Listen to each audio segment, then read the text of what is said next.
Huskers! Isaiah Hunter for the Husker touchdown. Who do you think you're fooling? Nobody's thinking about their job the day before a Husker game. Pedals the throw. Blitz picked up. Harris went out deep right sideline. 50-50 ball. It's picked off. The black shirts with the dagger. Malcolm Hertzog with a giant pick. Sails the night for the Big Red.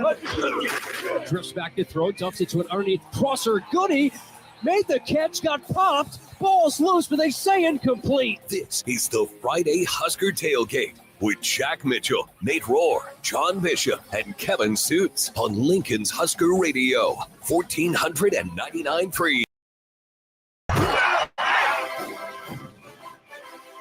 Oh, yes. Now nobody's thinking about work on the day before a Husker game. Not a idle bye week, back to game week. Thank goodness. It feels like 3 months since Nebraska has last played. I mean, I don't know how much longer we can break down what went wrong against Michigan.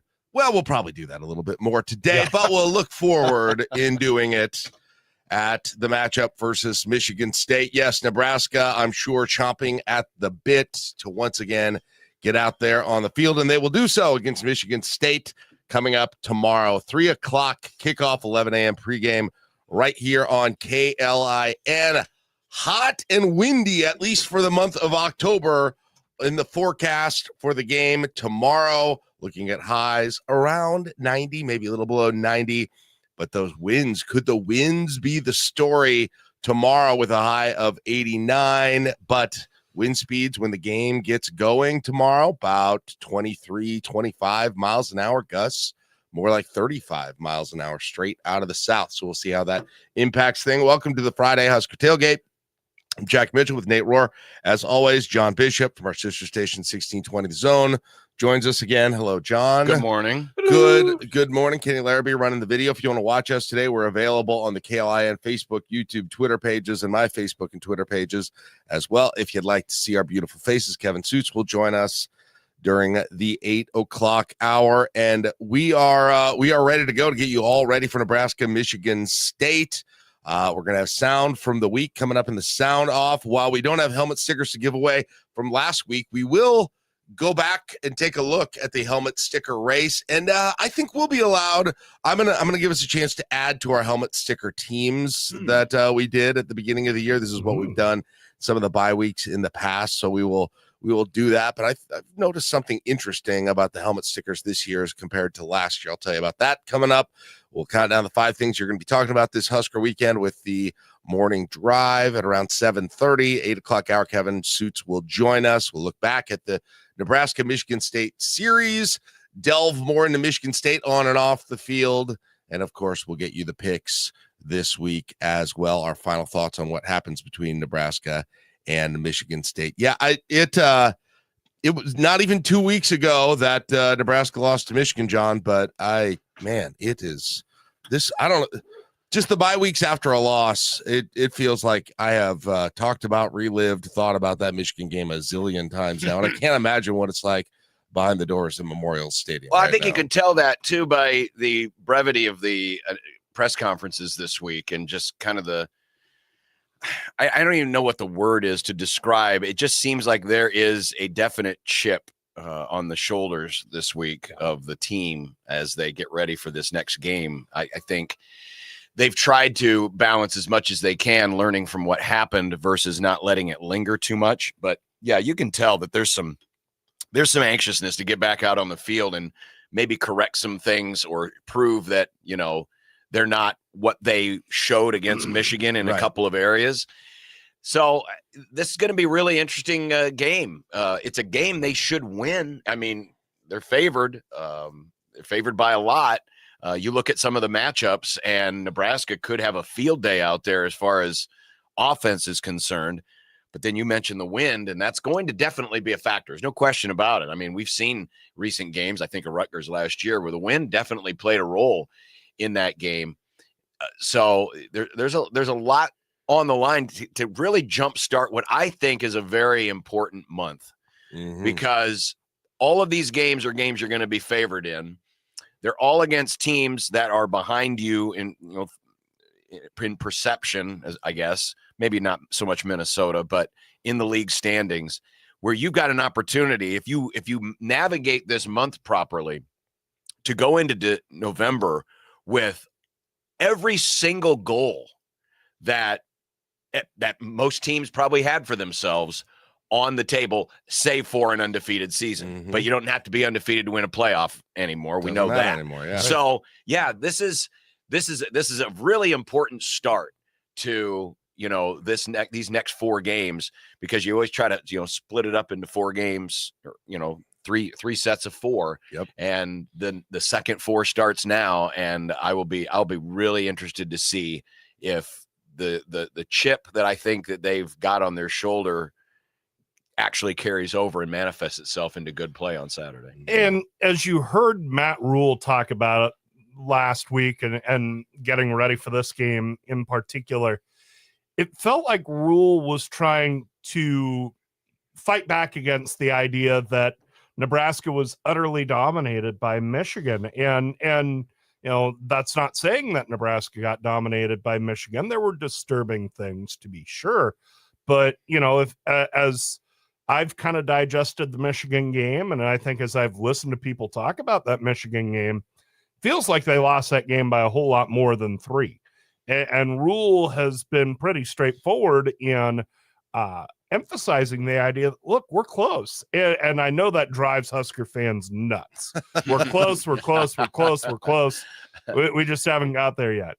But there was some pushback, I think, from Matt Rule on the idea that there were drastic changes that needed to be made. There were changes that needed to be made for sure, but there weren't. It wasn't nearly as bad as I think people, as the prevailing sentiment made it out to be. And so it'll be interesting to see, okay, that's the idea Matt Rule is communicating through the media and secondarily to his team. Okay, your words mean one thing, your actions mean another. What looks different when we see him tomorrow? Do we see different offensive tackles? Probably. Mm-hmm. Do we see a greater effort to engage a second running back? That one, I don't know. And I don't know how essential it is.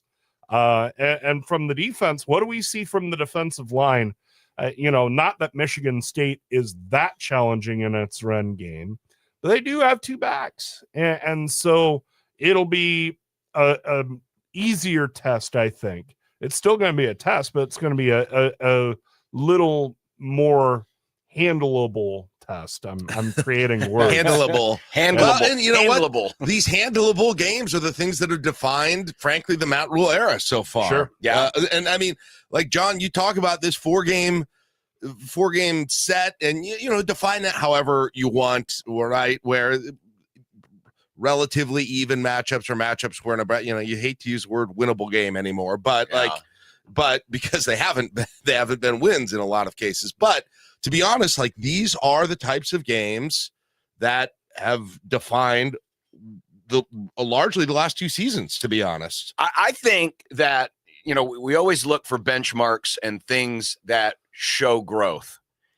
Nebraska missed an opportunity 2 weeks ago against Michigan. That, we all had that one pegged. Man, that's a game that if you win that means you've taken a step. I contend that if you win this month, if you sweep this month, that is a step as well. It's a different step than Michigan, right, but it is a step because, again, you're going to be favored in all of these games. So you still, like I said, you get through this month, you still have a lot of things left on the table, and it sets you up momentum-wise. All of a sudden, USC looks a little human now. Penn State looks a lot more human now. Yeah. Iowa's Iowa. I mean, at this point, I don't even care what Iowa does on the field. We all know how that game's going to go. Right. Yes. It's going to be close. It's going to be frustrating. You just hope they find a way to win it. But this kicks off a very important period because I think you can point back to this at the end of the season and as we go into next year and say, yeah, they took a step there. Because how many times I did the numbers. Nebraska's only got 9 conference wins since 2021. And all 9 of them were against the teams that you would all classify as either the middle tier or the lower tier of the Big Ten. They have nothing against the upper tier.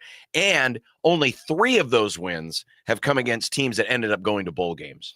So, I mean, you've been, while, yeah, Nebraska's only made 1 bowl game in that time, you have been playing below that competition more often than you've played above it. And here's a chance to show that you have elevated yourself above that competition. And to do it for a month, which is, I think, what we're asking for, reflects a greater consistency in your program than just throwing everything you have into one single game, into 3 hours, and pulling off an upset. I mean, and the ways that these teams will test you are a little different. And you have the 2-game stretch where you're on the road twice, including all the way to the East Coast, and then a short turnaround week.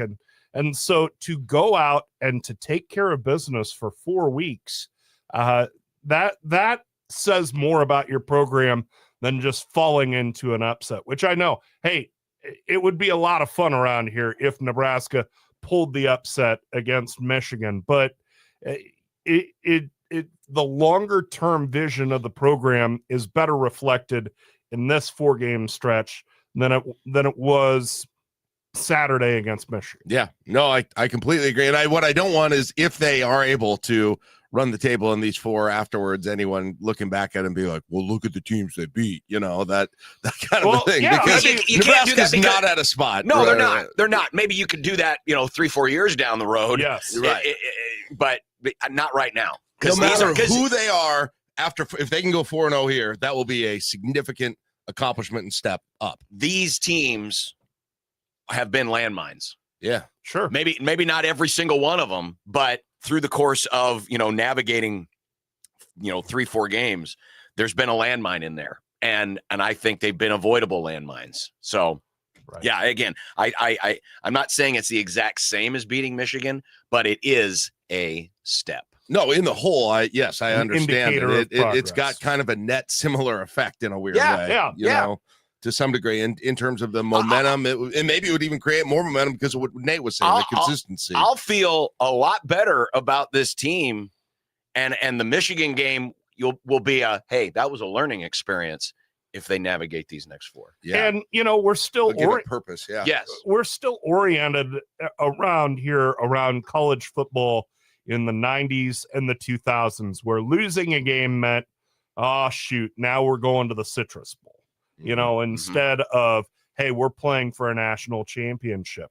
And I think it's taken a while for everybody around here to adjust to the idea that you can win a national championship with 1 or 2 losses. And so where a loss doesn't hurt the way it did in the 90s, psychologically, but I think our fans still think in those terms, still think, oh, geez, we lost. This season's a disappointment. Well, that's not the way things work now. And Matt Rule said it. I mean, this was a Big Ten game that Nebraska lost by 3. And what's more, it doesn't take much figuring. It's not like Nebraska played a perfect game against Michigan. There was, you missed a field goal. You left a field goal on the table. If you don't bust any of 3 times, just one of those 3, again, you're right there. So it's a point where Nebraska fans need to recalibrate. Well, I mean, dream a little. If they were able to do it, like what does that even look like? So they would be 7-1 prior to Halloween, right? They would be a game pass bowl eligibility, and the kids haven't even trick-or-treated yet. That's a major step from the last several seasons, even prior to Matt Rule. When's the last time Nebraska went into November as a contender? Right. It's been a long time. And this is not to say, well, this means they're going to go to the playoff. No, it doesn't. No, but it just means you're a contender, right? Yeah. Which is in a year 3 that we've been talking about since the end of last season. That's progress. Right. That's big progress for a program that, again, has won 9 conference games in the last 5 years. Right. Because then you're 7-1, you've got your place in a bowl. You've got an improved number of wins already. And then you've got this USC game then coming up in Lincoln. And it'll be, all of the hype and the excitement from Michigan kind of transfers forward then to that one. It's almost like a bit of a redo on that. Exactly. It's more or less an identical opportunity. I mean, again, helmet game, name brand opponent, but not an overwhelming opponent. They'll probably be ranked, in that 15 to 20 range. And so it'll be a chance for you to showcase where you are and how you've grown. And, even though USC has at times run the ball pretty well this year, it's a little better matchup for you than Michigan was. Yeah. And actually USC, unranked now, only has 2 games between but they're right now. But they're good games. And they could, right. Well, to my point was they easily could go 0-2 in those games too. Yes. They've got Michigan coming to USC next weekend. They're off this weekend. And then they go to Notre Dame, does USC. And then they have another week off before they play Nebraska. So in 4 weeks here, they play 2 games, 5 weeks, they play 2 games until they match up against Nebraska. So that's really neither here nor there now. But yeah, you could have a scenario where they win both of them and they're getting close to the top 10. They could lose both of them and they'll be on Nebraska be ranked and they won't be in that scenario, which is a bizarre way to think of it. Yeah, but that, no kidding. Like that's in play too. If Nebraska wins all 4, I assume they'll be ranked just then. by attrition. Yeah. Nebraska will be in the top 25. Yeah. So in any case, so there's the point is, and none of us are, listen, you can't have gone through the last several years and assume anything at this point. And that's not what we're doing. But I think our biggest point here is that there is an opportunity here because of the way the schedule sets up to not only pile up some wins, but of course, do it in a way that you weren't able to do it in previous years. It's just, you're not going to get this kind of a schedule very often in the Big Ten, where you have this opportunity where there isn't just a huge landmine game in the group. So that's what we've got going forward. But of course, it all starts with Michigan State. Guys, how good of a handle do you feel like you've got on who Michigan State is? Because I don't know that I do exactly. Well, I mean, they're a team that will, stress you both running and passing. Not as much running as passing, but I know that one of the themes of the week has been, Childs, their quarterback, is mobile, and we all know that gives Nebraska fits, gives a lot of teams fits. So, they're that on offense, but on defense, they lack a lot. I mean, their pass defense metrics are terrible. They don't rush. They're kind of like Nebraska in that they don't really rush the passer very well. But their special teams are really, really good. This is a team that, depending on how their schedule breaks out, and I know they've got some really tough games after this one as well. I mean, this is a team that right now, if Michigan State could win 7, I think that would be a huge step forward for that program, given where they've been, since Mark D'Antonio left. So, this is a team that, it's basically a 500 ball club, right? I mean, all things considered, they're a 500 ball club. And I think because of where Nebraska's strengths lie and where its weaknesses lie, it's a very, very good matchup for them, which is why, the point spread's where it's at right now. So, I think I have an okay handle on Michigan State, but we'll certainly find out a lot more tomorrow. 4 wins last year for Michigan State under Jonathan Smith in his debut year. They did get a win. I forgot. I had to go back and look at this. They beat Iowa last year. Yes. Kind of forgotten about that. They also beat Maryland in the Big Ten. But they beat Purdue also, but they kept it close with Michigan, but had big losses to Indiana and to Illinois and to Ohio State and Oregon. I mean, as you might expect with them. It's also weird too, guys, with talking about getting a handle on Michigan State, is I have this stereotype of who Michigan State is over the year, kind of the Mark D'Antonio thing, right? Wisconsin East. Yeah, like sort of with a little better pass There's game. just this sort of like industrial, hard-nosed feel about Michigan State always, and it kind of goes to all their teams, right? It's Michigan State basketball even. And then who do they bring in as their coach? A Pac Pac-10, Oregon, a Pac-10 style alum. Yep. Oregon State, the Pac-12 after dark, 48 to 46 football games. And truth be told, what John just said, they look closer to that kind of a team now than they do the stereotype that I've got of Michigan State when I see those uniforms in that color, which is kind of interesting. Yeah, in some ways, it's kind of a mirror matchup, isn't it? I mean, Nebraska's better on pass D than them, and Michigan runs the football a little better than Nebraska. But just the idea of both teams, at least at this point, want to primarily move the ball down the field by throwing it. They both have pro-style quarterbacks. Childs can run, but this isn't a guy running the football constantly. There's a lot of similarity here, and I think that too kind of plays into Nebraska's hands because these are the guys. This is kind of the setup that you are seeing as a program, with the one big exception of the quarterback that wants to run, the quarterback that is very interested in running the football. But there's just a lot of similarity here. I think this is where Michigan State is going to be under Jonathan Smith to an extent. You wonder how Nebraska will look when Dylan Raiola graduates, especially from an offensive standpoint.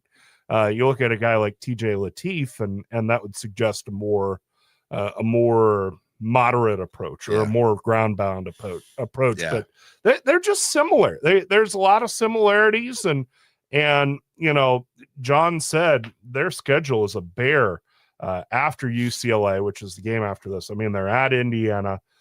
They've got Michigan at home. Then they're at Minnesota, which is probably a game where they'll be a touchdown underdog. And then they have Penn State at home. So, I mean, that's a 4-game meat grinder. So they've got this week and they've got UCLA. I'm sure they've got a lot of urgency. Yeah, they got to get those games. This is in many ways, they're probably looking at Nebraska the way Nebraska's looking at Michigan State. Sure. Like, man, these are the teams we have to beat right now. Yeah. It's in some ways, it's like, which one of these teams is going to move forward as a program and going to go into October with some good vibes. It's just so weird. I can't get out of my head Michigan State as the team with the big running back, the TJ Duckett or the Le'Veon Bell, and the kind of the big statue passing quarterback. Right, that they've got, and then this devastating pass rush, right? That's what I have in my head. Yes, and they're the opposite of all of that. They're completely the opposite. Don't rush the passer, mobile quarterback. Pedestrian run game. Yes. It is. Nate said it perfectly. I mean, they have kind of morphed into what the background of their coach is, and that's not to say it's right or wrong for Michigan State to be that, but it is different, 180-degree opposite from what we've always perceived Michigan State to be. Kind of the interesting part there is that this metamorphosis into more throwing the ball, pro style offense, they are Wisconsin East in a lot of ways, are they not? Just play style, how they've gotten it done. But because of Mel Tucker's end and the end of the D'Antonio years, it feels like they're okay with this. Whereas Wisconsin, there's such friction to change that it's not going to work at Wisconsin. This might work at Michigan State. And Michigan State also, I mean, they still passed it. I mean, their offense, I think the old offense is pro style, but big, Right. Because they had a lot of good receivers in those years and a lot of good passing quarterbacks in those years too. But as compared to Wisconsin, where that was just run the ball, offensive line, running backs, offensive line, running backs, offensive line. So there you go. That's a little look ahead. We got a lot more to get into today. We'll take a break right now. Nate's got some audio for us to listen to from the week. What do the coaches, players have to say? We'll talk about that next with the sound off on KLIN.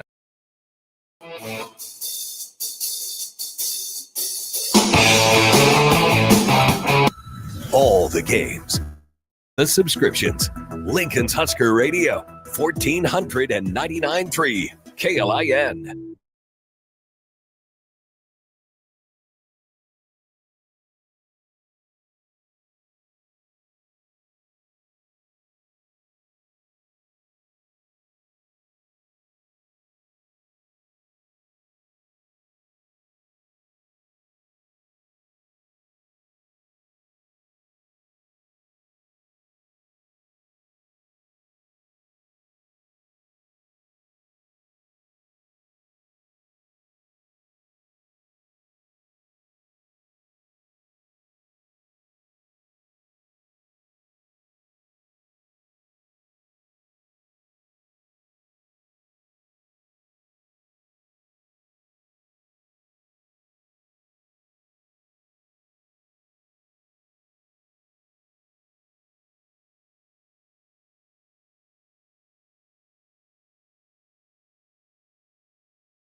Your Fantasy Huskers keyword, presented by Nebraska Sign Company.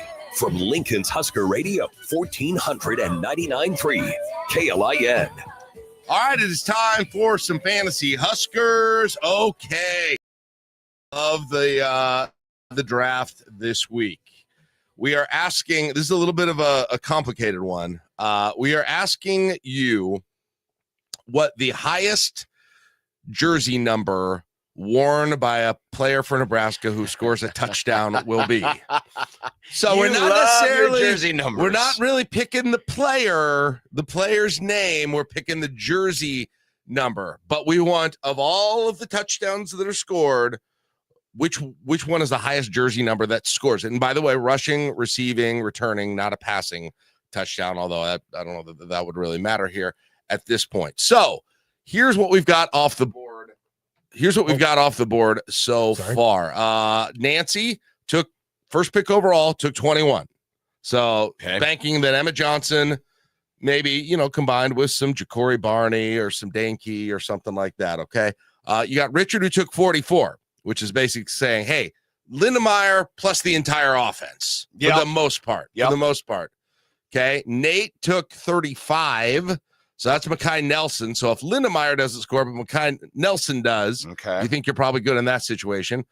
Tom and Malcolm, he took 15. So if Raiola runs one in, and then you're kind of on the wide receivers but along with them. You got two of your wide receivers are down there in the single digits. Now, Sean took 85, which is Keelan Smith. Yeah. But Sean gets with that. Well, I'll explain that here in a second. Kelly took 28, so that's a Quentin Ives situation. Bill took 45. That's a strategic play there by Bill until Keith comes along and takes 48, which basically ruins Bill's. Doesn't that? I'm trying to think who Bill even has now. Caden, so 45, boy, and I should know. I am looking at Connor Shutt. If Connor Shutt is it puts one in here. From his, you've got running back Isaac Dickey from Stromsburg, Nebraska at 45. Yeah. He's got Kevin Gallick, the long snapper. Ooh, got fake some punt. kind of a fake situation. Or perhaps a fumbled punt that Gallick picks up and takes to the house. I guess. I'm going to say his odds are very low. Yeah, no, I was going to say that. So when Keith took 48, Keith now has 48 to what, about 60 something, because Sean's got 85. So yeah, you're banking on a defensive touchdown, right? There. So you're going for like 48 to 63 or if something they make like that. Pritchett a tackle eligible, right? And so I'm not exactly sure what's left here in terms of strategy. You could go up there and try and take a little more real estate from Sean. Yeah. In case of a defensive touchdown or something like that. Or what you probably need to do, I think, now is look at, take 13, take Isaiah Hunter, right? If all the wide receivers, if the starting wide receivers are the only one who score touchdowns, yes, right, then you're in good shape. You're in good shape. I think that's the pick right now. And who's after 21? We've got 21 and then we've got 28. Oh, okay. Well, that's a good block. So there's nobody really in that group. You could take Mosey. You could take 22.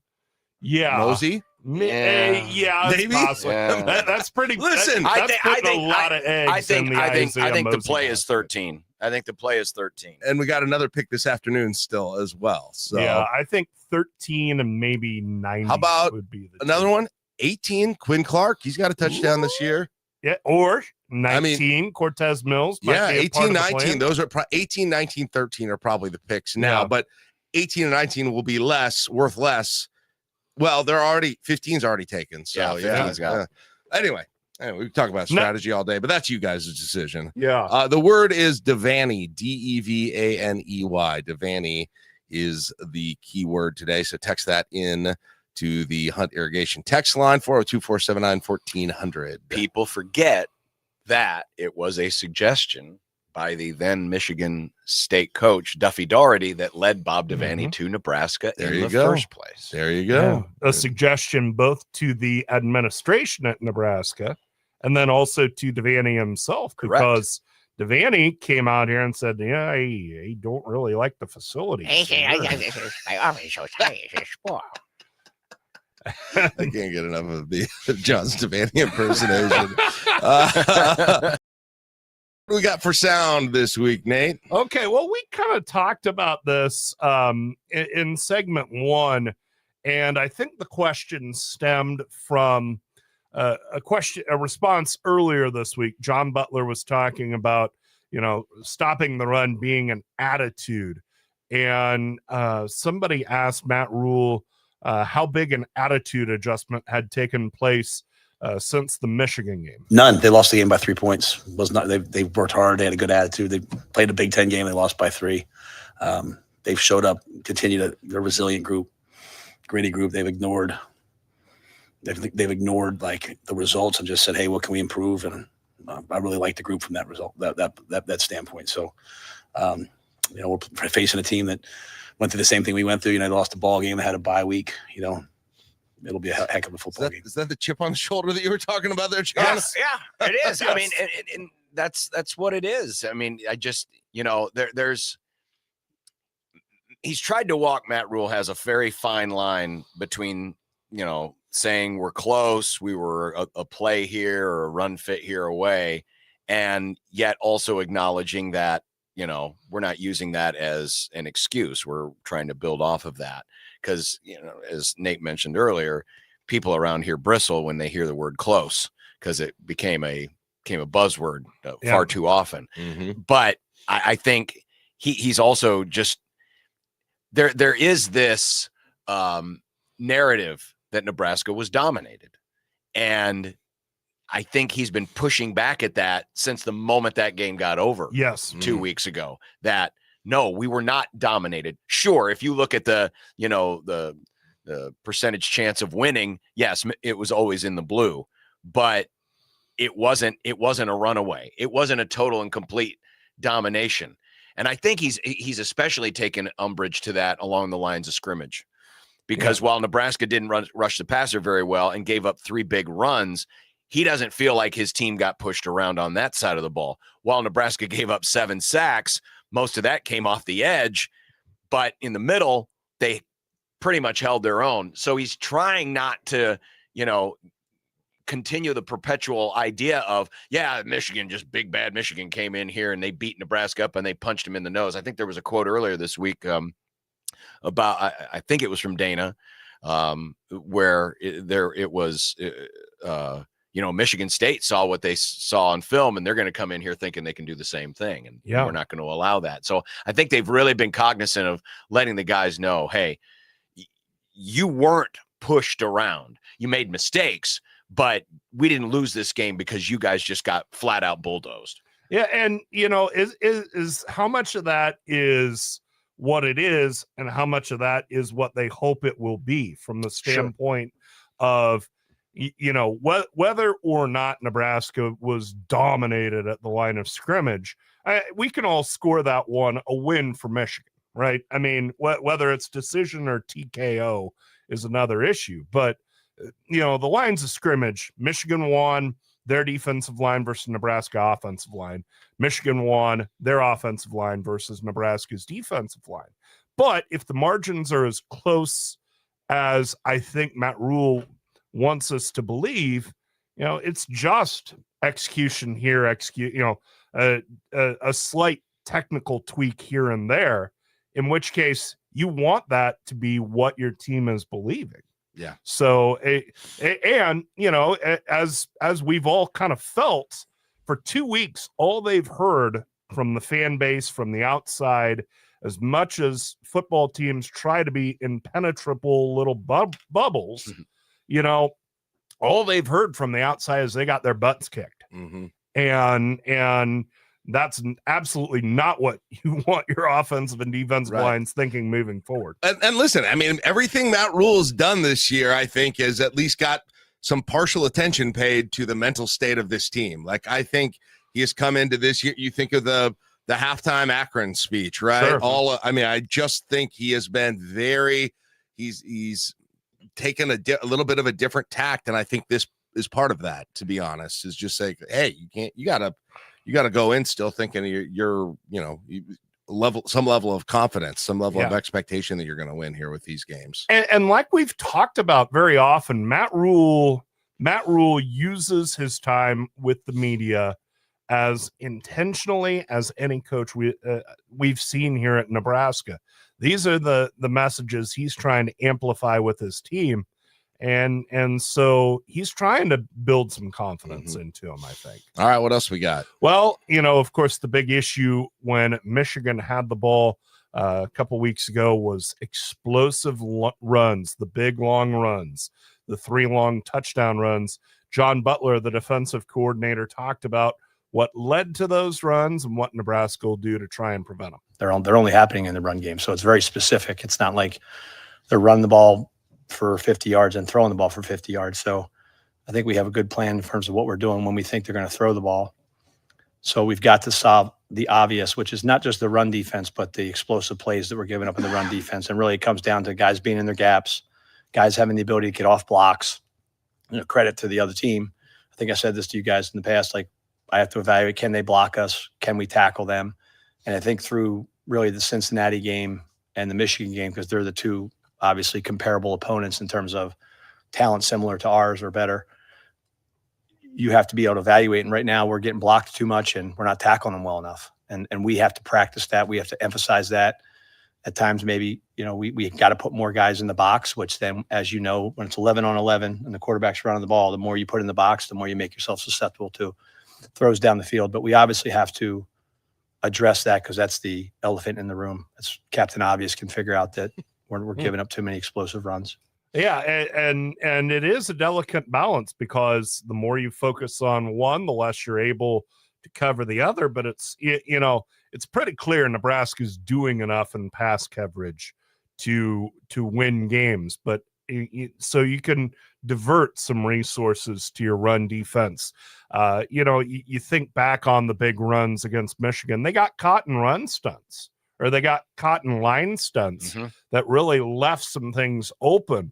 So how much do you want to use those moving forward to leave yourself susceptible to big runs? I think there was one thing that maybe we didn't talk about much last week and in the wake of the Michigan game. Michigan tackled better. Yeah. If you were to grade this like a fight, they would have gotten a 10-9 decision, right, in that round. Because in that aspect of football, as much as we talk about how the pass rush, didn't get home, or how Michigan's did, and the missing of the run fits, I think Michigan they tackled better from start to finish than Nebraska did. Nebraska didn't have a ton of big flubs, but at the end of the game, when they needed to convert those third downs, that's where it really showed up. Yeah. Yep. All right, what else we got, Nate? Well, we're addressing the issues from the past. Of course, big runs, the issue when Michigan had the ball. When Nebraska has the ball, still the biggest, most persistent issue is scoring when they're in the red zone. And Dana Holgerson addressed how Nebraska will try and improve in that aspect of the game. We got to get better at it. It's not like we haven't emphasized it. We've emphasized it since the day that I got here. Is one of the first things that I pointed out that we needed to fix. This was game 10 last year, and so, it's a lot of things. We got to do a better job of scheming up runs. We got to do a better job of getting positive yards. We got to do a better job of obviously finishing, I've got to do a better job of more pass game stuff that puts the ball in Dylan's hands and not just one-on-one RPOs.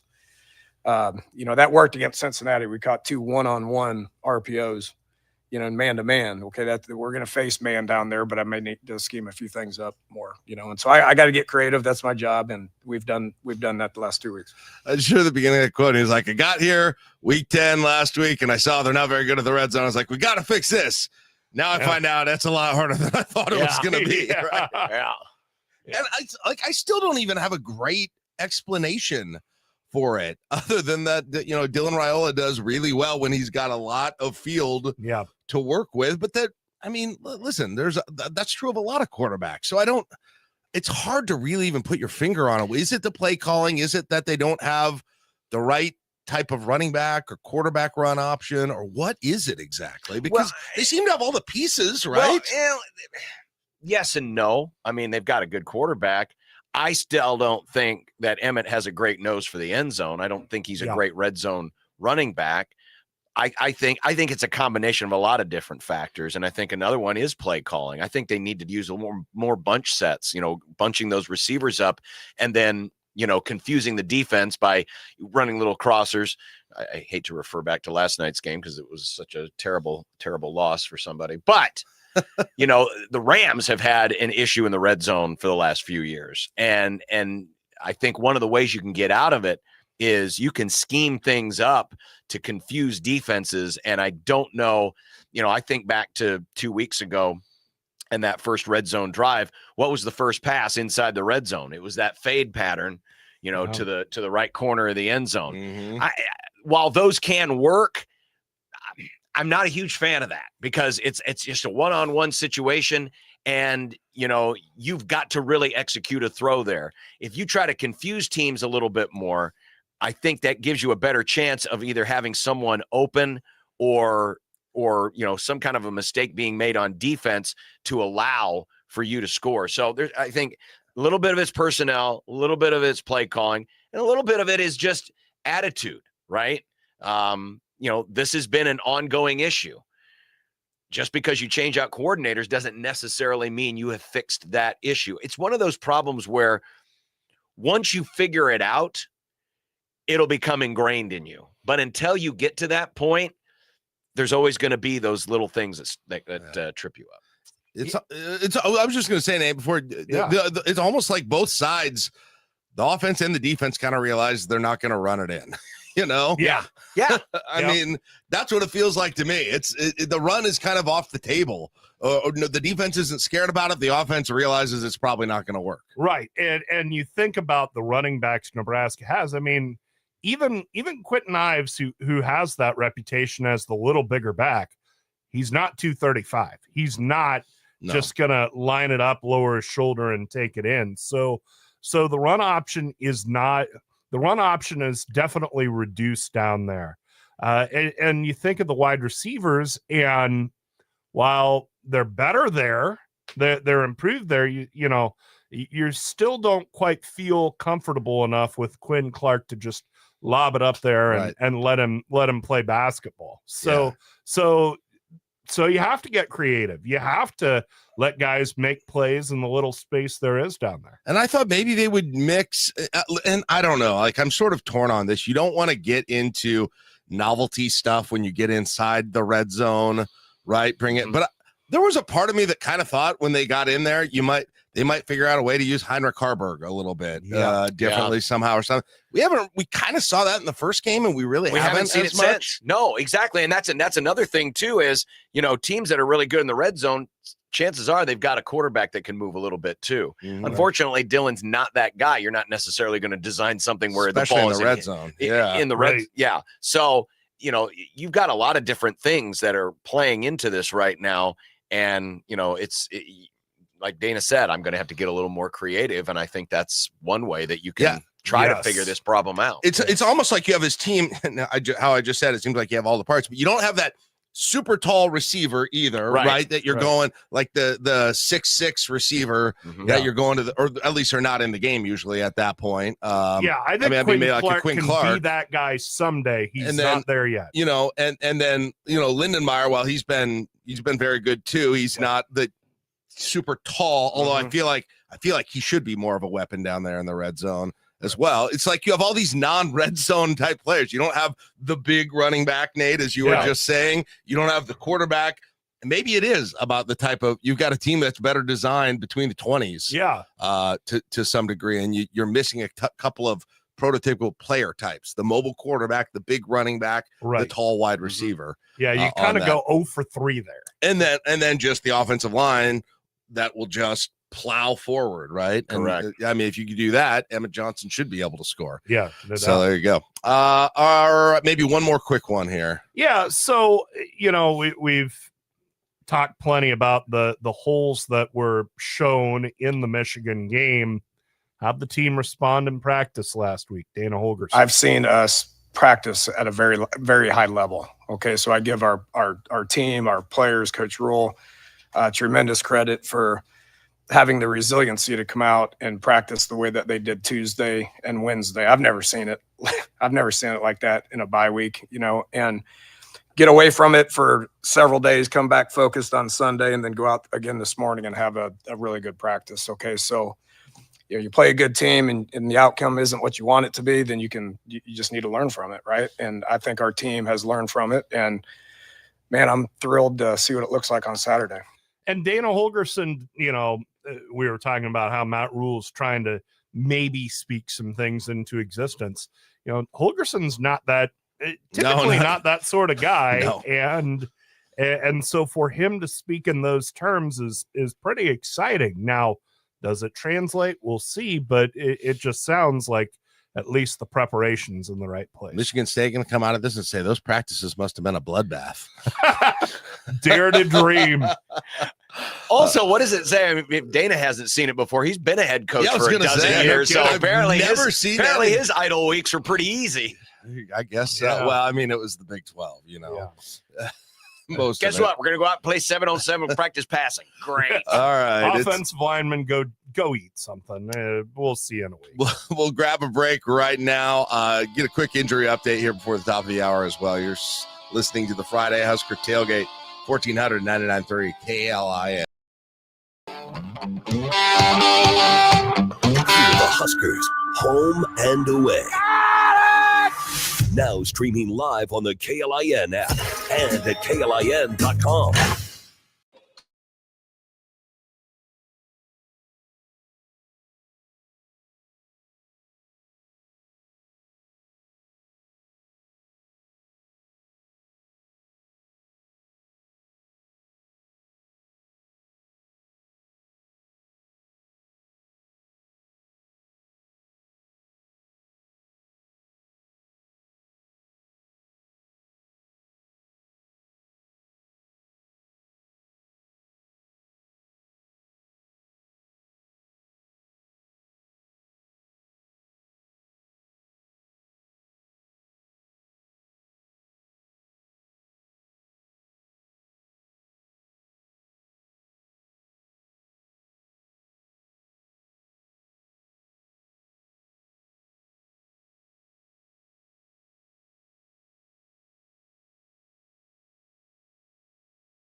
Welcome back to the Friday Husker Tailgate on Lincoln's Husker Radio, 1499.3 KLI. Joe, we kind of take a look at the injury report for Nebraska and just hasn't been much there, which has been very fortunate. I don't expect it to stay that way. It just never does during the course of a season. But Nate, the main conversation has been around Malcolm Hartzog, and sounds like he's not playing this week. They called him doubtful. Yeah. I can't tell what Rule is saying, because sometimes if you're here, I can't tell really. And then he says he's doubtful. I don't know. Yeah, as for tomorrow, he's the sense I get is he's not going to play. But you're right. The longer, he can come back for a year, and especially with all the guys they're going to lose in the secondary and the depth they have there, it would be very tempting to bring him back next year and let him be the old hat back there. But Hartzog's the only sort of continuing injury story to track. I mean, Janiron Bonner went down game 1, but other than that, again, knock on wood, so far so good injury wise. I mean, the reality is it's just not going to. It's not going to. No, this isn't going to last. It's not. No, At some point, you will be talking. They've been about very fortunate on the offensive season, line too. I mean, usually you get at least one of those every year, and so far so good. It's been really well. Michigan State's returning, they think, a couple of their defensive players. One from a targeting penalty that was against USC. And Nick Marsh, one of their best receivers, also should be fully healthy. So both these teams coming in here with a pretty decent bill of health. Yeah. Although Michigan will be without their left tackle, Stanton Ramill. He's going to miss about a month because of injury. So see if Nebraska can make some hay with the pass rush, because if you could, this is something that maybe I want to get to a little bit more later, but if Nebraska could get a consistent pass rush going with a pass defense that's already got itself to number 1 right now in the nation statistically, I mean, you would think that would be a very major deal.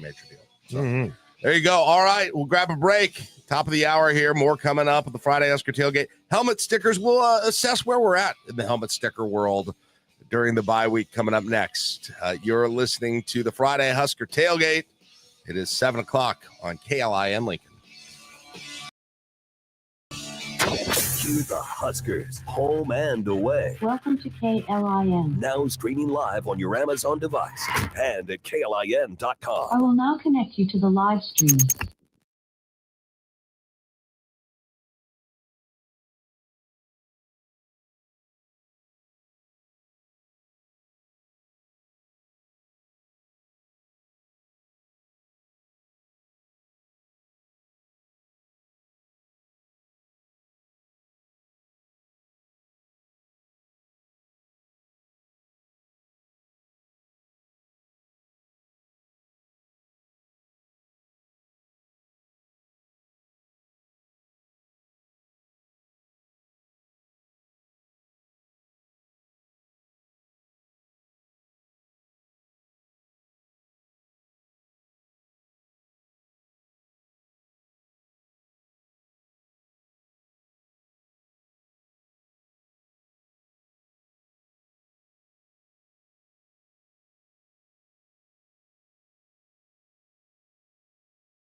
Raiola takes a snap, fade route, back run of the end zone. Huskers!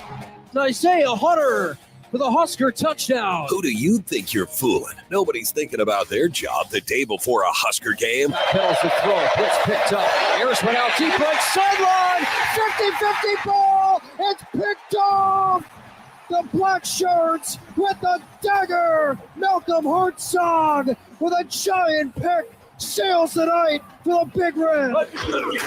Drifts back to throw, dumps it to an underneath crosser. Goody made the catch, got popped. Ball's loose, but they say incomplete. This is the Friday Husker Tailgate with Jack Mitchell, Nate Rohr, John Bishop, and Kevin Suits on Lincoln's Husker Radio, 1499.3 KLIN. All right, welcome into hour 2 of the Friday Husker Tailgate. I'm Jack Mitchell with Nate Rohr, John Bishop. We've got Kenny Larrabee, who is producing our video. You can watch us on the KLIN Facebook, Twitter, YouTube pages, or my Twitter or Facebook page as well if you want to see us and the great work that Kenny does with our great, it looks like a very professional television show. It's very nice, except for the faces that are on it, made for radio. Glad to have you back with us today on the Friday Husker Tailgate. Kevin Suits will join us next hour, and we'll get into some more depth about Michigan State, who they are on and off the field. We'll give you our picks as well. Coming up in just about 20 minutes, we'll count down the 5 things people are talking about this Husker weekend. But now is the time of the show where typically we're coming off a game and we give away our helmet stickers. There was no game, obviously, last weekend, and so we're not going to give away helmet stickers off week, although that would be fun. This guy had a great weekend in Call of Duty, for instance. This guy just killed his biology homework.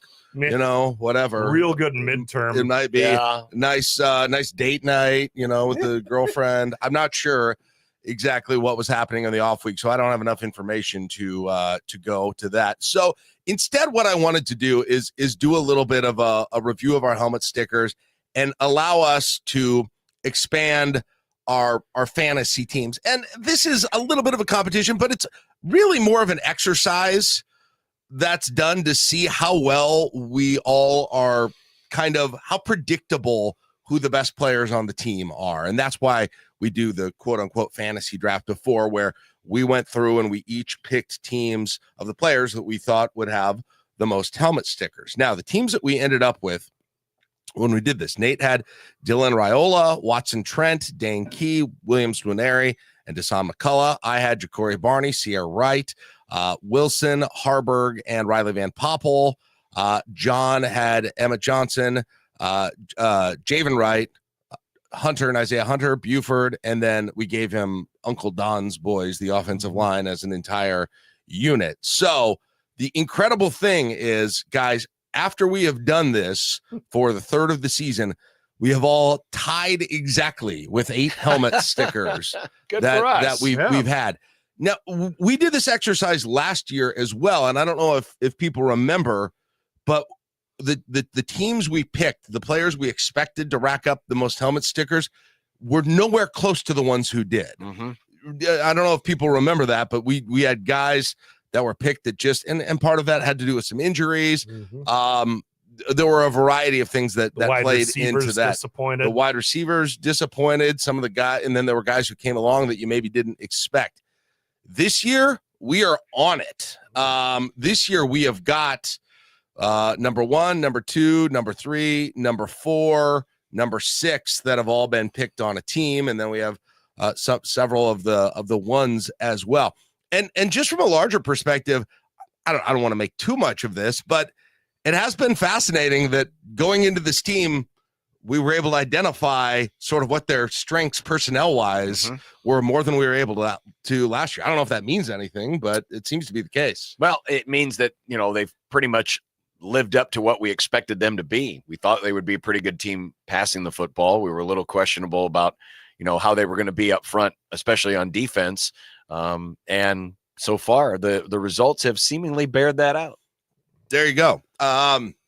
So what I'm going to allow us to do now is to add an additional player to our teams here. Now that we've seen 4 games, who would we add? And the interesting thing about this is there really isn't a player where like they've already piled up a whole bunch of them. Correct. That you're we going got most of the top the five. The only one that we really did, well, there's one, I think, the only one that we didn't that's got multiple stickers is Quentin Ives. Yeah. And those all came from the same game. Correct. And I don't know that anybody is, I mean, maybe somebody will jump on him as the player that you add. But like, that's kind of the interesting thing here is there's no clear sort of outlier that has come on huge that we expect to. It's kind of like, hey, it feels like someone is still going to emerge on this team, or maybe a couple of guys are going to emerge as being a big story on the second 2/3 of this season, but we don't know who it is yet. And so I'm kind of interested in who you guys think it is. I think there's one that's pretty obvious here, but the other ones I don't know. So I'll let you guys pick the first two. I'll just go in order here. Nate, if you were going to add one player to your team, who would it be? Well, you know what? I'm going to go defense. And of course, he was mentioned this week, Vincent Shavers, the linebacker. I like that pick. I think he'll make a volume of plays. Of course, Big Ten football requires good linebacker play. And I also think he's capable of the splash play. I mean, he had the fumble caused against Cincinnati. And so I see that coming for him more. So give me Vincent Shavers. All right. You got Vincent Shavers. I think that's a really good pick there. John, if you're adding one, who are you adding? I'm going to also go with defense, and I'm going to go with someone who does have a helmet sticker this year. I'm going to go with Deshaun Singleton. Because I think he is one of Nebraska's best tacklers, and I think there's an opportunity for him to pick up a couple of helmet stickers for me here in this month of October. All right. Well, I thought I thought there was one obvious one. There was one on offense I was thinking of, but Luke Lindenmeyer wasn't picked by any of us going into the season, and oddly, he probably seems like he should have more than one helmet sticker this year. He's only got one this year at this point, and that was from Cincinnati, if I recall. Is that right? I believe so. May have been. Yeah, I think I might have given him one for that one, but he's figured in. I think he might be the biggest surprise from where we were 4 or 5 weeks ago, just in terms of the contributions to this team. A lot of people thought he was the number 3 tight end, right? In fall camp, because, Carter Nelson was going to finally emerge, and everyone, loves to see what Heinrich has, his capabilities. And so Lindenmeyer was kind of the forgotten one, right, of that bunch, yet he is, without question, the number 1 tight end, the most consistent blocker, good pass catcher. He just doesn't do anything flashy. Yeah. Not that you usually necessarily ask your tight ends to be flashy, but he would have been my pick if I wanted to go offense. I wanted to go defense, but he would have been my pick. Yeah, I'm trying to think in the realm of like pleasant surprises, not that you didn't think they were, but that are contributing more than you think. He's probably at the top of the list. There aren't a ton other. Donovan Jones, maybe? Yeah, I mean, there was plenty of buzz behind him, and some of that has been opened up due to injury, which I suppose is how pleasant surprises often happen. Right. But yeah, he would probably be your other contender. There aren't a ton of those on the team, right? Last year it felt like you had a bunch of those, sure, especially on defense, where you're like, wow, this guy's been both of the first 2 years that's happened. And while the past defense has been incredibly solid, there haven't been a whole lot of people. I mean, maybe the other one I would say is a case for Andrew Marshall, just because there were some doubts about, okay, will what he did in the Big Sky translate? But that feels like kind of a stretch. Well, the other one I'd point out, which actually you drafted, Nate, is what I was surprised at the time, but I think you were onto something, was Dasan McCullough. Yeah. Was the other one. He's been, I would say, the most exciting player on the defense so far. It's not been, super even, but when he's made plays, they've been, I think, really, really dramatic, exciting highlight type plays. And so I don't know that a lot of people would have listed him. That he's probably the other one, although he was in our helmet sticker draft. But there's just not a lot of not a lot. I mean, I guess you're going to Quinn Clark and but I mean, that Cortez comes Mills, and but these goes, guys didn't have a. Usually those reps tighten up a little bit. They're still playing, but you don't expect them to have as many touches. I mean, the fact that we're a third of the way through the season and Dane Key only has one helmet sticker so far.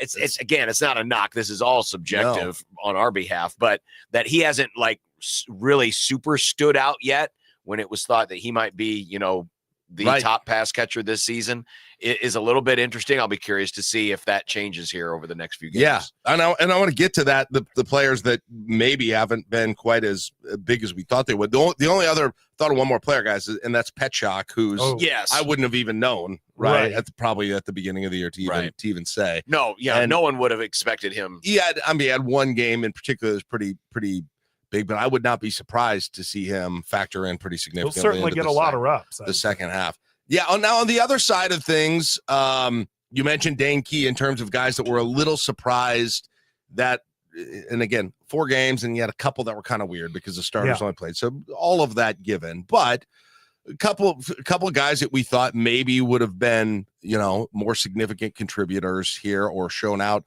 a little bit more. Yeah, I think. While Dane Key seems like he's done well, right? Yeah. I don't really have a complaint about him. It hasn't been flashy. It hasn't been flashy, and it doesn't have to be. Certainly, Dylan's getting the job done. With his contributions included. The more impressive thing has been the depth of targets. I mean, there's a lot of. Yeah. There was the one game where I think there was 13 different targets in the game. Yeah. So there's a lot of. There's only one ball and several guys that can go after it. He's going to have his moments. I'm not, worried that, we won't be appreciative of his efforts by the end of the season, but it's been a bit under the radar. So. Well, yeah. Right now, if you're Michigan State, you're the opponent talking about Nebraska, right? And you're like, hey, you got to account for this guy always. You're not really saying that based on what you've seen so far. It's Barney. I mean, Barney's that guy. It's Barney. Right, yes. Yeah. It's Barney is the one person on the offense, and maybe Lindenmeyer other than that. Well, but I thought Key got a decent amount of defensive attention early on, in the Cincinnati game mainly, that really kept him under wraps. Now it might be Barney still. Yeah. But if you're gonna help on one guy, especially downfield, it's probably going to be Dane Key. So that's kind of keeping him quiet, but it's opened up opportunities, as you guys mentioned, for Isaiah Hunter and Ja'Cory Barney to really make plays downfield. One other guy whose impact has not been felt yet, but it's coming, Archie Wilson. Right. I mean, he was a high pick in our helmet sticker draft, and in part because Nebraska's had 2 blowouts where they didn't need to use him. Right. But he was big in the games he did punt in. Yeah. Right. And especially as the Huskers move into Big Ten play and the weather becomes a factor and field position's a bigger factor, it's going to have a huge impact. In terms of the people that we picked and guys who haven't yet at least seen them get on the helmet sticker board, Nate, going through your team, your second pick was Watson Trent. And I think a lot of people probably had some thoughts. He came in with kind of gaudy tackle numbers. Yeah, right. He had one play against Houston Christian that I remember, but other than that, he just hasn't been in the middle of huge plays. No, so far for the splash defense. Play hasn't been there for him. Some of that's a volume issue. I mean, he's down the list in terms of tackles, but yeah, you're right in that they've not gotten the big play from him, and I don't know that he's been out there enough to accumulate the big tackle numbers where. But there again, I mean, you talk about Big Ten football, and this week is probably not the week where it's going to happen, but you think 2 weeks ahead to Minnesota, he's going to be a factor in that game. Yeah. Then we talked about McCullough, and I think he's probably maybe been a little bit more significant of a contributor than people expected. And then the interesting case of Williams Nwaneri, who had the touchdown, of course, against Houston Christian. He's one where I feel like we'll be talking about him more, not less, in the second half. Yeah. And he was on your team, Nate. Yeah, I think so. I mean, look, he's still a redshirt freshman. He's still only a handful of games into his college career. And even though he's really talented, he's a guy that's going to take a little time to bring it all out and really be a factor. And, especially where the defensive line as a whole has taken a while to come around, teams are able to focus some attention on him. But I think this game could be that game for him. You get the feeling that he's not going to be one that's going to show up in every game with some kind of a splash play, but you do feel like there is a game this year where, he's going to be involved in multiple tackles for loss or something like that, where, which honestly, that's fine. That's absolutely fine. Sort of like how James Williams used to pop for them last year. Yeah. Yes, that's a good comp because, he wasn't there in every game, but there were a couple of times where like, man, this guy's really, really good. So yeah, there's still opportunities for him. Honestly, one of the bigger problems right now is that the defense, because the secondary has been so good, though they haven't gotten a lot of turnovers and they're not getting a big pass rush, that the big splashy defensive plays aren't really there right now. And so that makes it sometimes a little bit harder when we're doing this subjective selection of helmet stickers that, sometimes those guys don't necessarily show out. Because in the end, what's their strength been on defense is they've got the best statistical pass defense in the nation. And then, so probably the most outstanding player might be like Sierra Wright. There's no question. Sure. I mean, we talked about it earlier. He's cutting off literally a quarter to a third of the field. Teams just aren't throwing to him. I mean, if there were coaches who have the all 22 in the game film, Sierra Wright's, got more helmet stickers than he has helmet, so again, it's hard sometimes to make those splash plays unless you're getting a lot of turnovers, unless you're getting a lot of tackles for loss. And he probably deserves more than one helmet sticker. It's just, no question. It's hard to be a cornerback because when you do well, it doesn't get noticed. He's really well. The defense changes dramatically if he's not on the field. Yeah, he's been really tough. By the way, back on Marcus Watson Trent, he's only got 9 tackles so far this year, 4 solo tackles on this. By the way, the team lead for tackles is a 3-way tie between Deshaun Singleton, just added, Javen Wright, who was your second overall pick, who's kind of had the same thing, like he's gotten a lot of tackles. Can you think of a whole lot of plays where he's made big plays? Not necessarily. And then Rex Guthrie, there's another person who we did not have on our radar coming into the season. Right. In Rex Guthrie. And again, but he played a lot against Michigan, so he's not really he's into the rotation now on this. Well, with the injury, to Hartzog, yes. Yeah, he's seen a lot more time and will continue to see a lot of time. Some other guys on our teams that just we haven't really produced a whole lot in terms of helmet stickers yet. For my team, I mean, Heinrich Harburg. We're all surprised that he isn't more of a factor, right, in the offense or not? Yeah, because I think that, getting used to playing the tight end position, it's a little bit different. We thought after the first game, man, they've got some unique plays for him. Put him in the Wildcat, use him as a quarterback sneak option. We thought we would see more of that in the last 3 games, and we haven't. We haven't seen any of it in the last 3 games. That I think kind of similar to Winery, he's got a game coming where it'll really show up. But right now, and we talked about it last hour when it comes to the red zone stuff, I think there's something there that can be better utilized than what it's been so far. How did they score when they got to the red zone at the very end of the game? Heinrich Harburg. Threw it to Heinrich. I mean, I kind of forget about that play now because it ended up not mattering. But 5 receptions for 40 yards for him this year. He's got 3 rushes for 4 yards.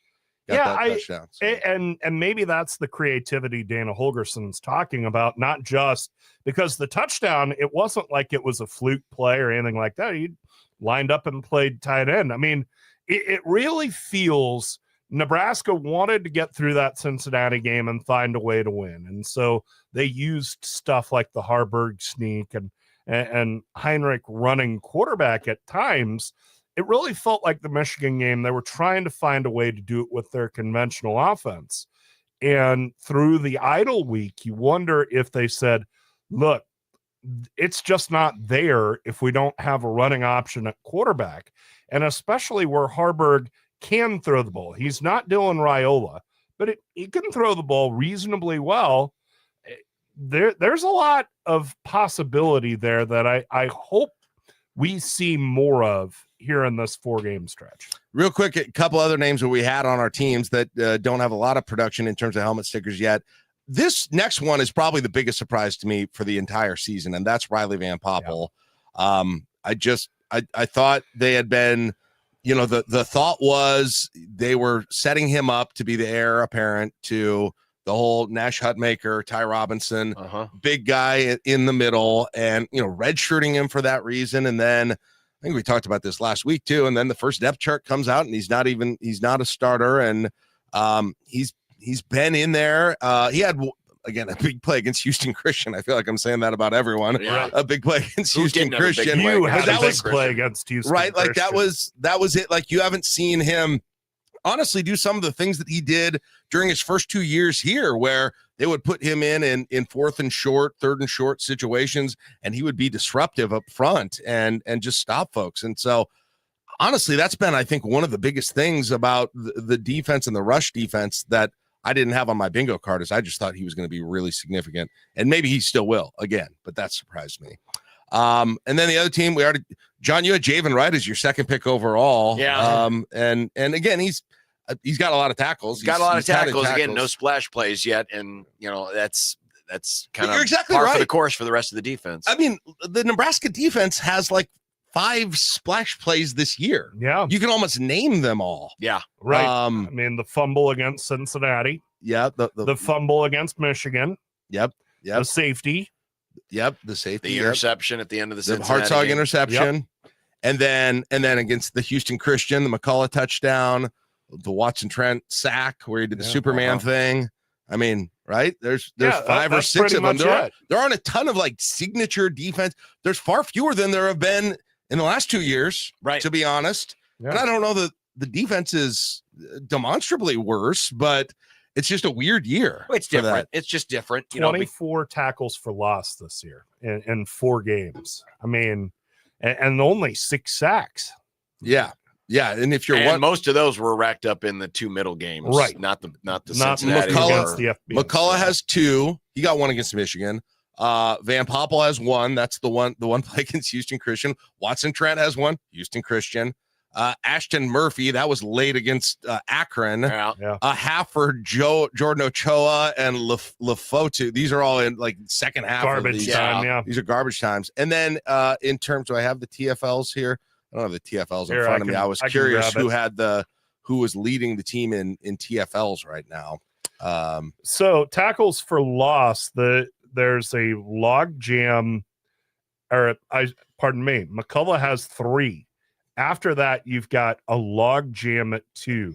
Javen Wright, Vincent Shavers, Petschok, Willis McGahee. I mean, and then McGahee. There's another name. The safety, that's another splash play we didn't mention either. Yeah, McGahee. There's another name that I thought we would be saying a lot more this year. Yeah. I mean, he's just kind of buried on the depth chart, to be honest, right now. So. All right, so there you go. That's the helmet sticker updates. We've all added 1 player. We'll see if we can keep it even going forward and who emerges. I think someone will. It'll be interesting to see who it is to climb up the helmet sticker charts. We'll take a break. We're going to count them down. The 5 things you're going to be talking about this Husker weekend. It's your Friday Husker Tailgate Morning Drive next on KLIN.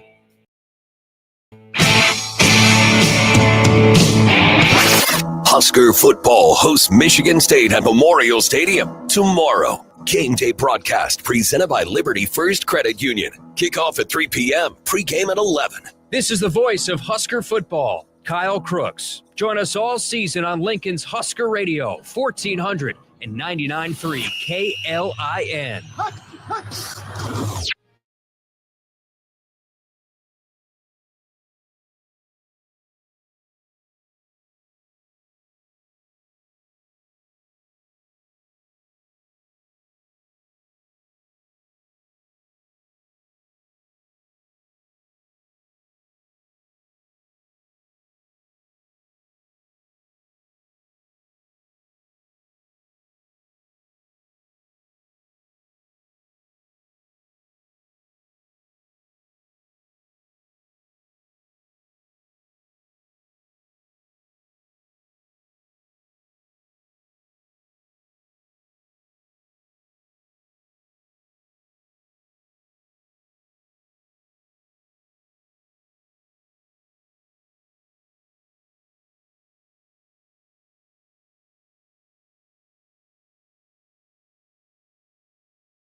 Jack Mitchell here.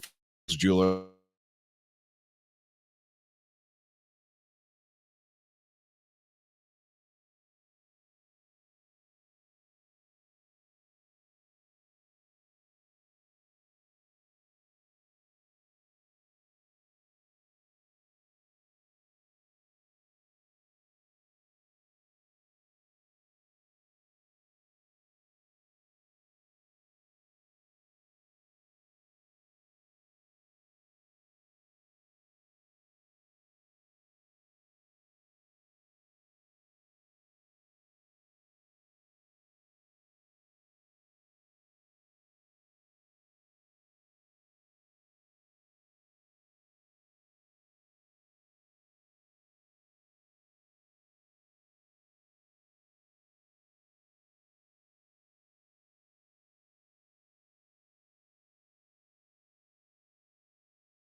Picks to get you going for game day. It's a special Friday Husker Tailgate edition of the Morning Drive, presented by Stonebridge Insurance and Wealth Management on Lincoln's Husker Radio, 14.3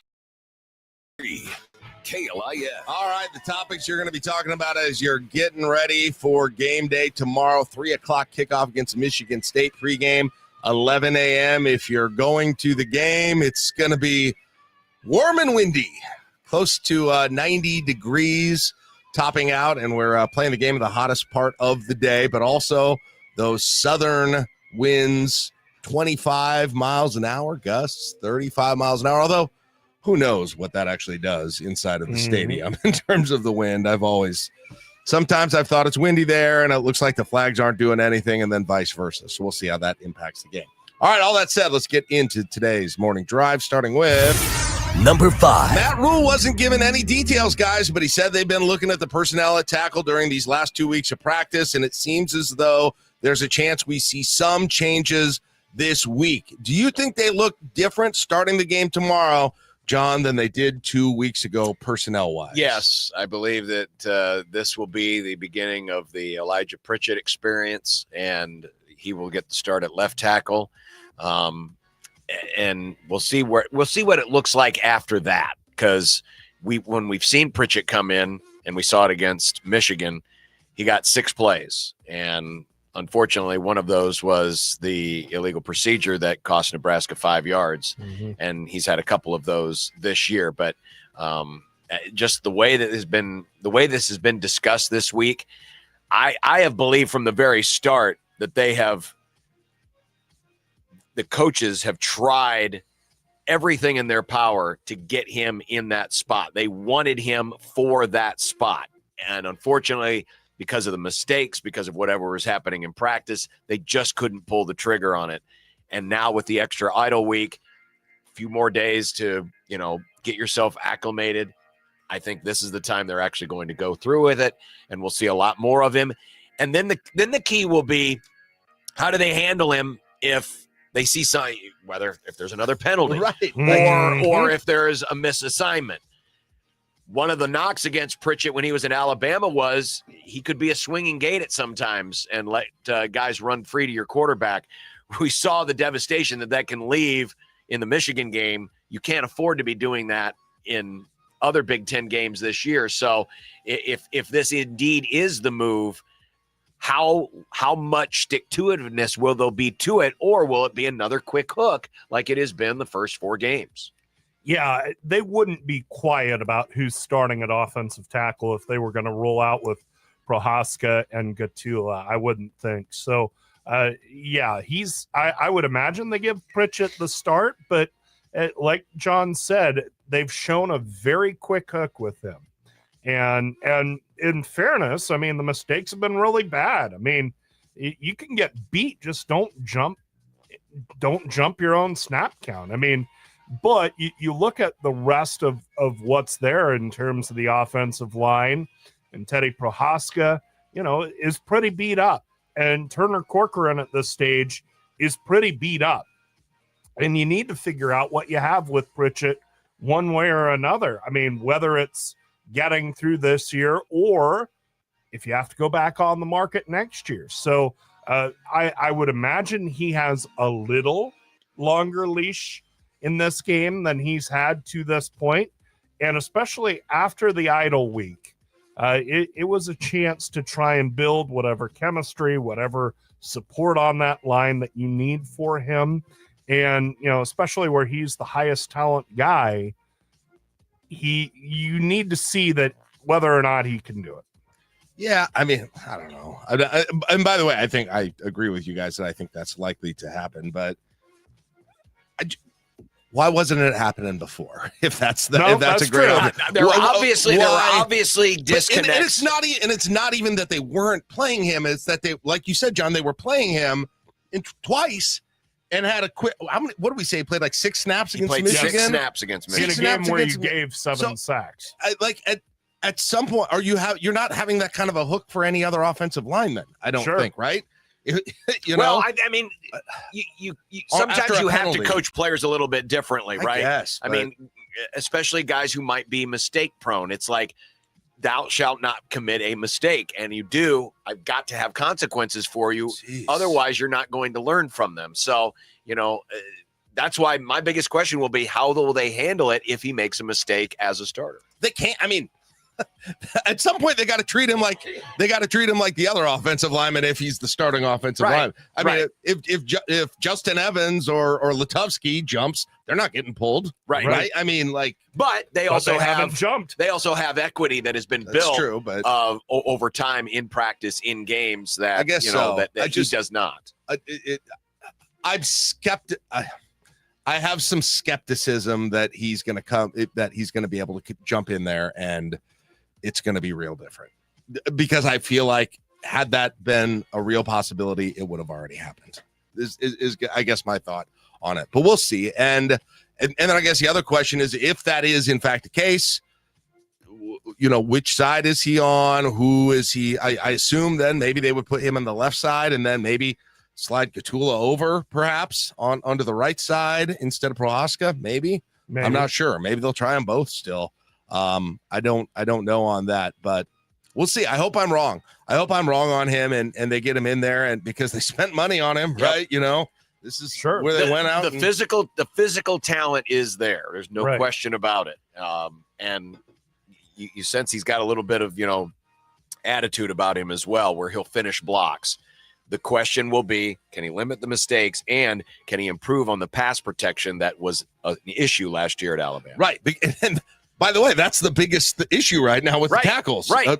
As that's what the Michigan State issue was sometimes it was speed around the edge. Sometimes it was just not getting that step inside. And sometimes it was in terms of just getting bull rushed to some degree. So, yeah, for sure. Moving on. Number 4. Coaching staff says they thoroughly examined the reasons for Nebraska's problems stopping the big running play, from personnel to scheme to technique. If they're able to turn things around this week and really in this stretch of games, what do you think we'll say the biggest change was? The fact that Michigan State doesn't run the ball like Michigan does, or maybe I mean, maybe none of these teams do. Yeah, right. Maybe Minnesota does, and that Right. might be the closest thing. I hate to be glib about it, but that's kind of part of it too. You're not going to see a running attack the rest of this. Well, I shouldn't say that. Penn State will be good. Yeah. You won't see many running attacks like the one you saw against Michigan the rest of this season. Same as you're not going to see outside rushers like you saw against Michigan for most of the rest of this season. So that is a lot of it. A lot of it is that we just got beat by a better opponent in those facets of the game. Now it's, not that there aren't things to fix, not that there aren't things to clean up, but I think part of the emphasis of Matt Rule this week in trying to emphasize that, we weren't dominated up front is a reinforcement to the team that you weren't dominated up front. We have things we can work on, but being out physicaled, being less tough is not a problem. Yeah. I mean, I agree with that, by the way. Having what the biggest issue to me in those big runs was either they're just not being anywhere in the second level to touch them, right. See Underwood's run, right? Or someone overrunning a guy, right? And not see what happened when Buford overran the tackle. He was the guy who was there, and he was not in the right spot there to make the play. To me, if things change significantly, it'll be about tackling. And that's it. Tackling, particularly at the second level, by being in position. Tackling and angles, exactly. Not overrun. Even on that last drive that Michigan had when they ran and ran and ran, there were like 2 plays where it wasn't necessarily, it was just about guys who either McCullough, I believe, overran one of the tackles. There were a couple of them where it looked like they had a play. There was a play earlier in the game. Andrew Marshall had a guy. It looked like dead to rights. Yeah. Broke the tackle on there. Like, to me, that will be the biggest telltale sign of whether these big runs are or are not a huge problem, in addition to what John said, I think. But usually, you see big running numbers and everyone's like, well, they're just blowing wide open holes in the front. Well, to some degree they did, but that's to your point with what Rule was saying, that's only a small part, I think, of the issues. But I do think if Nebraska is more effective in run D, it's because they're getting off of blocks. Because even if the defensive line's not making the tackle, they've got a head of steam where they can go where they want to go. Right. That's a whole lot tougher tackle for a linebacker or a DB. And I'll tell you again, he didn't put up huge numbers last year. Nash Hudmaker was such a difference maker for that. Because he took up gaps. Yeah. It's not necessarily about making tackles. Robinson, but it's about closing holes and giving running backs less ability to make decisions on where they want to go, or they're running into a pile and somebody else is making the tackle. Yeah. That's another thing is John Butler talked about getting population there, to where it isn't just a one-on-one situation. Right. As far as making the tackle. Yeah, because then it's as I said, you got to make the play and be in position, but it's less of an all or nothing situation there. Yeah. When it's simply because Buford was the only guy at the second level of that touchdown run. Like, it was pretty clear you beat him and it's over, and he beat him and it was over. So, all right, moving on. Number 3. Last week, Matt Rule said he was tasking his staff with figuring out who the go-to number 2 running back was going to be going forward. How important do you think it is to know exactly who number 2 is? Who does number 2 work for? I mean, it's important, but when Dana Holgerson earlier this week said, I think you're going to see something you haven't seen before, I think he was talking more big picture in the running game, not necessarily who the running back number 2 was going to be, because I think there's different things that they've got planned in the running game. Unfortunately, you're in a spot where you're either choosing between a freshman, a converted wide receiver, or Quentin Ives, who's the most experienced of that group. There's not many choices beyond that. I've said since the beginning of the season, Nebraska's got a lot of backup running backs. They really don't have a number 1. I mean, Emmett is good, but he's not really a number 1. But he is your number 1, so you have to treat him as such. So I think there's going to be some changes in the running game, but I don't know if it's going to be necessarily focused on, well, who's going to replace Emmett as much as it is how are we going to make this running game work a little bit better overall. Yeah, it's not like there's a guy back there that just grabs you with even a facet of his game. It's not like you look at Quentin Ives and go, man, he's really good between the tackles, or Mekhi Nelson is really great in the outside. It's just not there. And I mean, Mosey. I was going to say Mosey is the one person who I've seen that from a little bit, but even how they're using him, I mean, they're playing him at wide receiver again. Right. So they're telling you that they think he's got a future there too. So I don't know that it's terribly important. I think you have to have a guy that you feel like you can go to here and there. But look, the primary way this team's going to move the ball is throwing the football. And so that reduces the number of carries that, whoever that may be, Nelson, Ives, whomever, is going to get. So do you really need to know who you're going to give the ball to 5 times a game? The great what if is Janiron Bonner. Sure. If he had not been hurt, with his utility, and not just as a ball carrier, as a blocker, as a lead blocker. We talked about the red zone issues. Yeah. Maybe some of those issues would be alleviated if they had a better lead blocker or someone that, you could threaten with his tool set. So that's another thing that is kind of slowed this running game down, is having that protector, having that guy you could, that'll put his nose into somebody and move him off the line of scrimmage.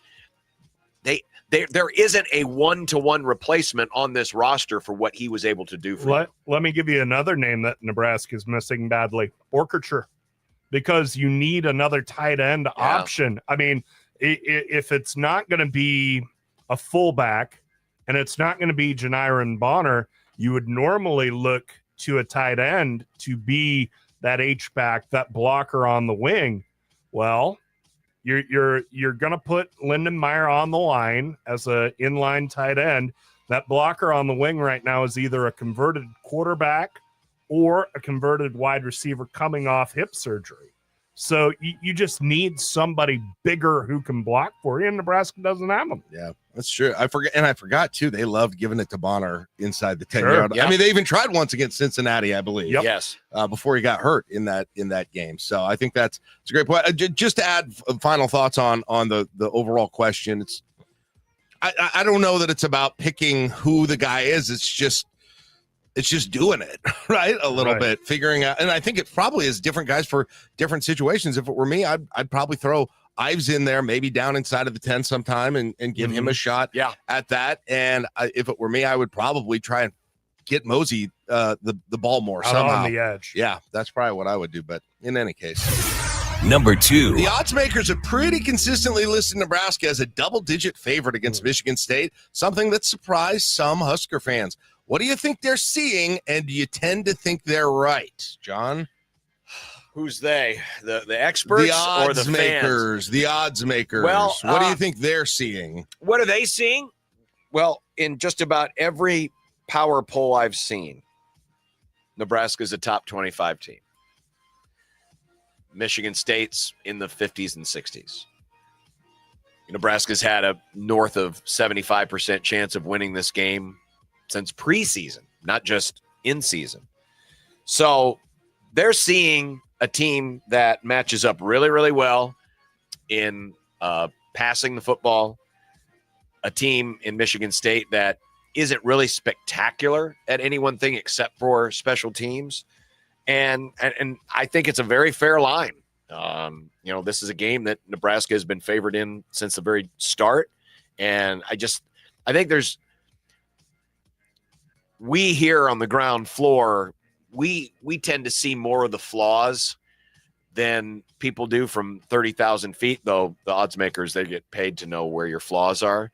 I think we tend to amplify the flaws a little bit here locally, especially because of how things have gone the last 5-6 years in terms of losing all the time. But if you look at all, K Ford's got Nebraska 20th. I think Bill Connolly's got Nebraska in the top 25. And every gambler out there or odds maker has their own various power poll that doesn't stray too far from the ones that I quoted.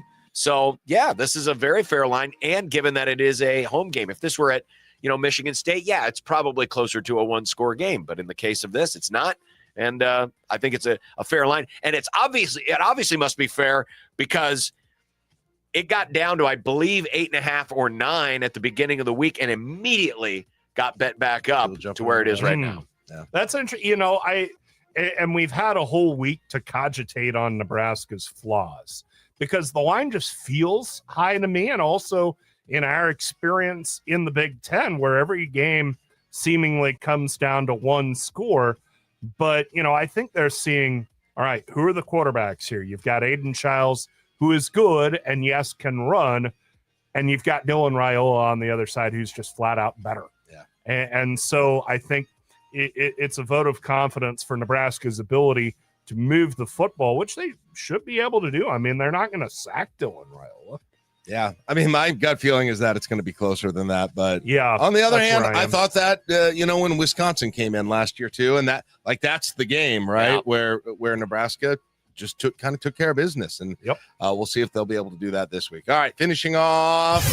Number 1. Guys, every opponent on Nebraska's schedule going forward, except for one, has lost at least one of their last 2 games. The exception, by the way, Maryland. They're unbeaten. But everyone else has lost one of their last 2 games on the schedule for the rest of the year. How has this first month of the season impacted how you look at the challenges for Nebraska on the rest of the conference slate? Nate, I'll start with you on that one. We've talked about this a little bit this week. Yeah, I mean, Maryland looks a little tougher, but I also think they've benefited from a fairly weak schedule. Minnesota, that has, kind of come down a little bit because I don't know that they're running the ball all that well. They lost big to Cal. They haven't done anything. They beat Rutgers. It was close. They haven't done anything impressive. Right? Yeah, I mean, you can talk yourself into that Minnesota game being a little easier than you thought.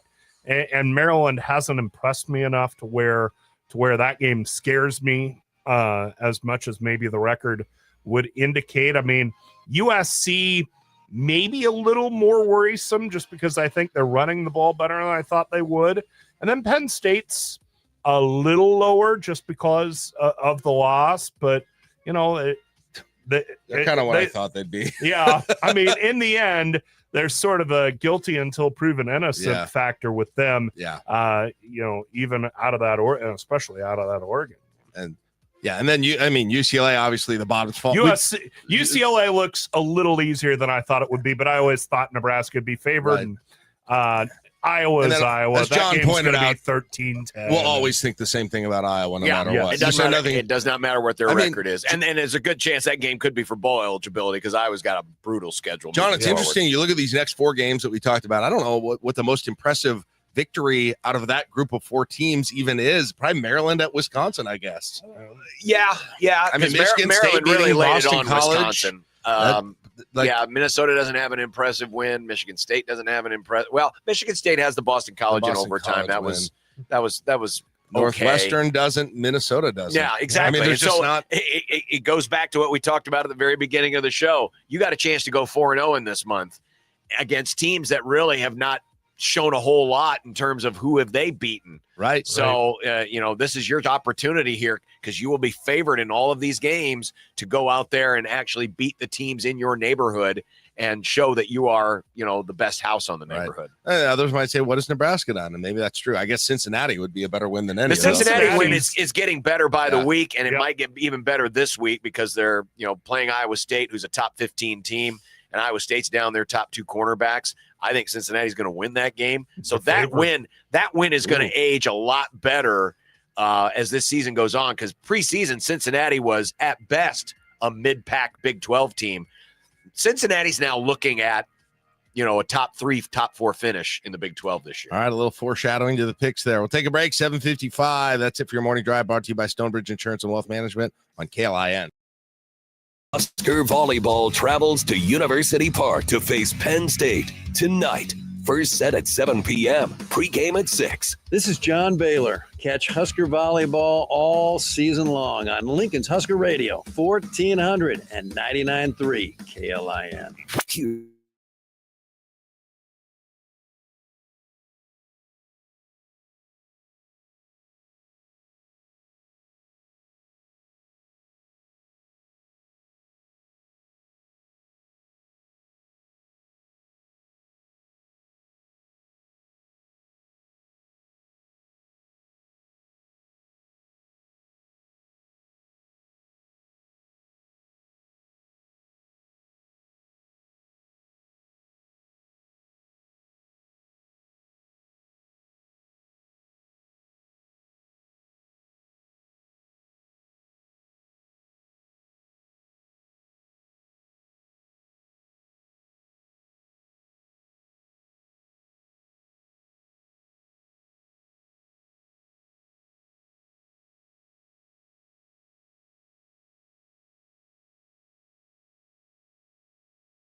KLIN time.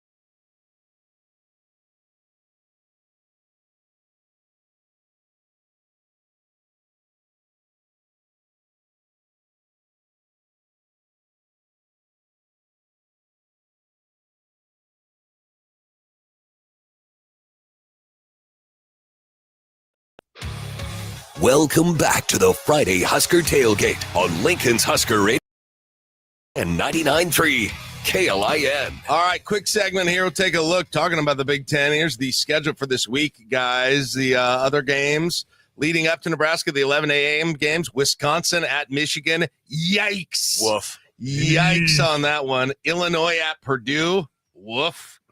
2:30 games will be going on right around the Nebraska game, too. Penn State at UCLA. Yikes. Yeah. Washington at Maryland. The most interesting Big Ten game of the week, maybe? Yeah, maybe. Northwestern out of conference, Monroe, Louisiana, Monroe at Northwestern by the lake. Of course, Michigan State and Nebraska. And then the one-night game, Minnesota at Ohio State. Ugh. Well, last week was a pretty good week. You had 3 pretty decent marquee or marquee-like matchups this week. No. Yeah. All right. Well, maybe something surprising out of that group. We'll see. It's 8 o'clock on KLI and Lincoln. At Vala's Pumpkin Patch and Apple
Owens takes a snap, fade route, back run of the end zone. Touchdown, Huskers! Isaiah Hunter for the Husker touchdown. Who do you think you're fooling? Nobody's thinking about their job the day before a Husker game. Pedals the throw, blitz picked up. Harris went out deep right sideline. 50-50 ball. It's picked off. The black shirts with a dagger. Malcolm Hertzog with a giant pick. Sails the night for the Big Red.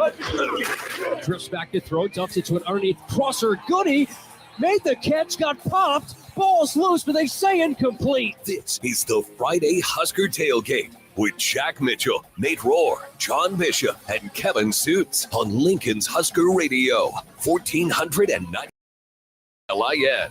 Do you know your foe? We'll introduce you, but we can't guarantee you'll get along. It's the Friday Husker Tailgate Opposition Disposition on Lincoln's Husker Radio, 1499.3 KLIN.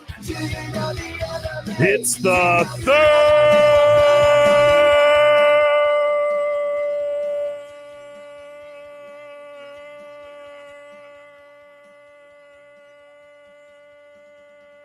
hour of the Friday Husker Tailgate on 1499.3 KLIN. All right. Ready. There we go. Yeah. The Chiefs home this weekend? No. Okay. So I'm that's why it still went Jag. a little longer. They're I at the knew Jags Monday night. All right, at the Jags. So only a single duty here for the second straight week in a row. When's the next time you do double duty? I don't know that weekend? we have a double duty week. They coordinated it for you. Yeah, no kidding. How about that? There is a week where it's the Huskers are home Saturday and the Chiefs have a Monday night. Okay.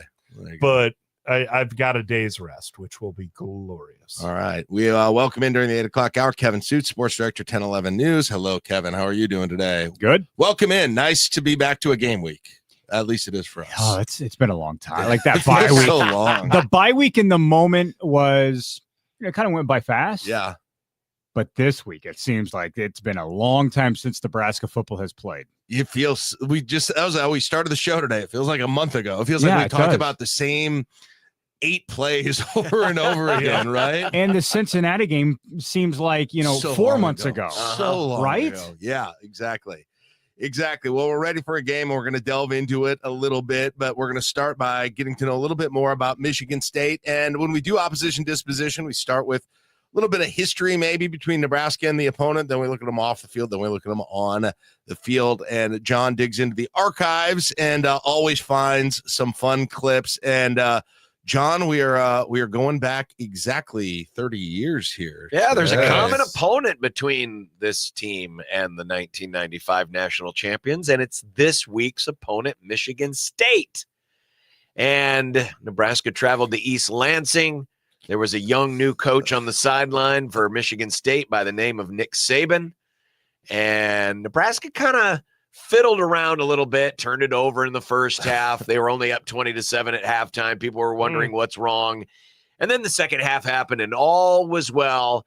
In fact, 3 times in the second half, the final 3 touchdowns, all scored on long runs by 3 different I-backs. We talk about can't find a number 2 running back. Nebraska had like 5 different running backs back in 1995. 3rd and 10, 50-yard line, and Beringer in the gun. The snap is up back, 45, it's Lawrence, 40, 35, great move, 30, the 25, left sideline, he's gonna go, touchdown, touchdown, touchdown. They're down and 1, treat him in motion, left to right before the snap, and you in the eye, toss sweep right, it's Amon with the ball, got a block, he's across the 50, 45, right sideline, slip the tackle, 25, the 20, he's gonna score, Amon Green. Touchdown! Touchdown! Touchdown! Huskers with the ball, and James Sims broke one. Inside the 40, the 35, the 30, 25, 20. Another long touchdown by Nebraska. No flags on the play. An 80-yard touchdown run by James Sims. By the way, we started going by Jay Sims at some point after yes, that. Yes, he did. Yeah. But yeah, so it opened up in the second half. Nebraska won 50-10. This is the game that they murdered that team. They killed them. They did, and this was the game where Nick Saban talks about this a lot, where Osborne met him at midfield after the game and put his arm around him and said, "You're not as bad as you think." And that Michigan State team would actually go on. They'd beat Michigan later that year, and they'd end up with 6 wins. So, Tom being, Tom was, could usually see things a couple of plays ahead, and he saw Nick Saban coming, and Nebraska won that game, and that was win number 2 on the season. Weird that they started on the road, right? Because that was the year they started at 2 games in a row. They went to Oklahoma State to open the season. They moved up the Big 8 game, and then Michigan State was supposed to be the first game of the season before they made that switch. So it wasn't until Arizona State that they played at home for the first time. Well, and think about 1994. Nebraska played its first 2 games on the road there too, or away from Memorial Stadium there too, because they played the kickoff classic against West Virginia, and then at Texas Tech, another ESPN Thursday night special, Thursday night game. Yeah, and then came home for UCLA. If for the young fans who haven't seen, what the 95 team could do, put on the second half of this game against Michigan State. And keep in mind that just Tommy didn't even play the second half. He was hurt. So that's right. Brooke Behringer played the second half, most of the second half. Find that Amon Green run, that second one that we heard Kent do the call of. I mean, you want to know the Amon Green highlights. I can still get so excited about to this day. It's partially because of the pads they were wearing. Yes, they looked bigger, but the combination of speed and size that those running backs just don't look like that anymore. No, they do not.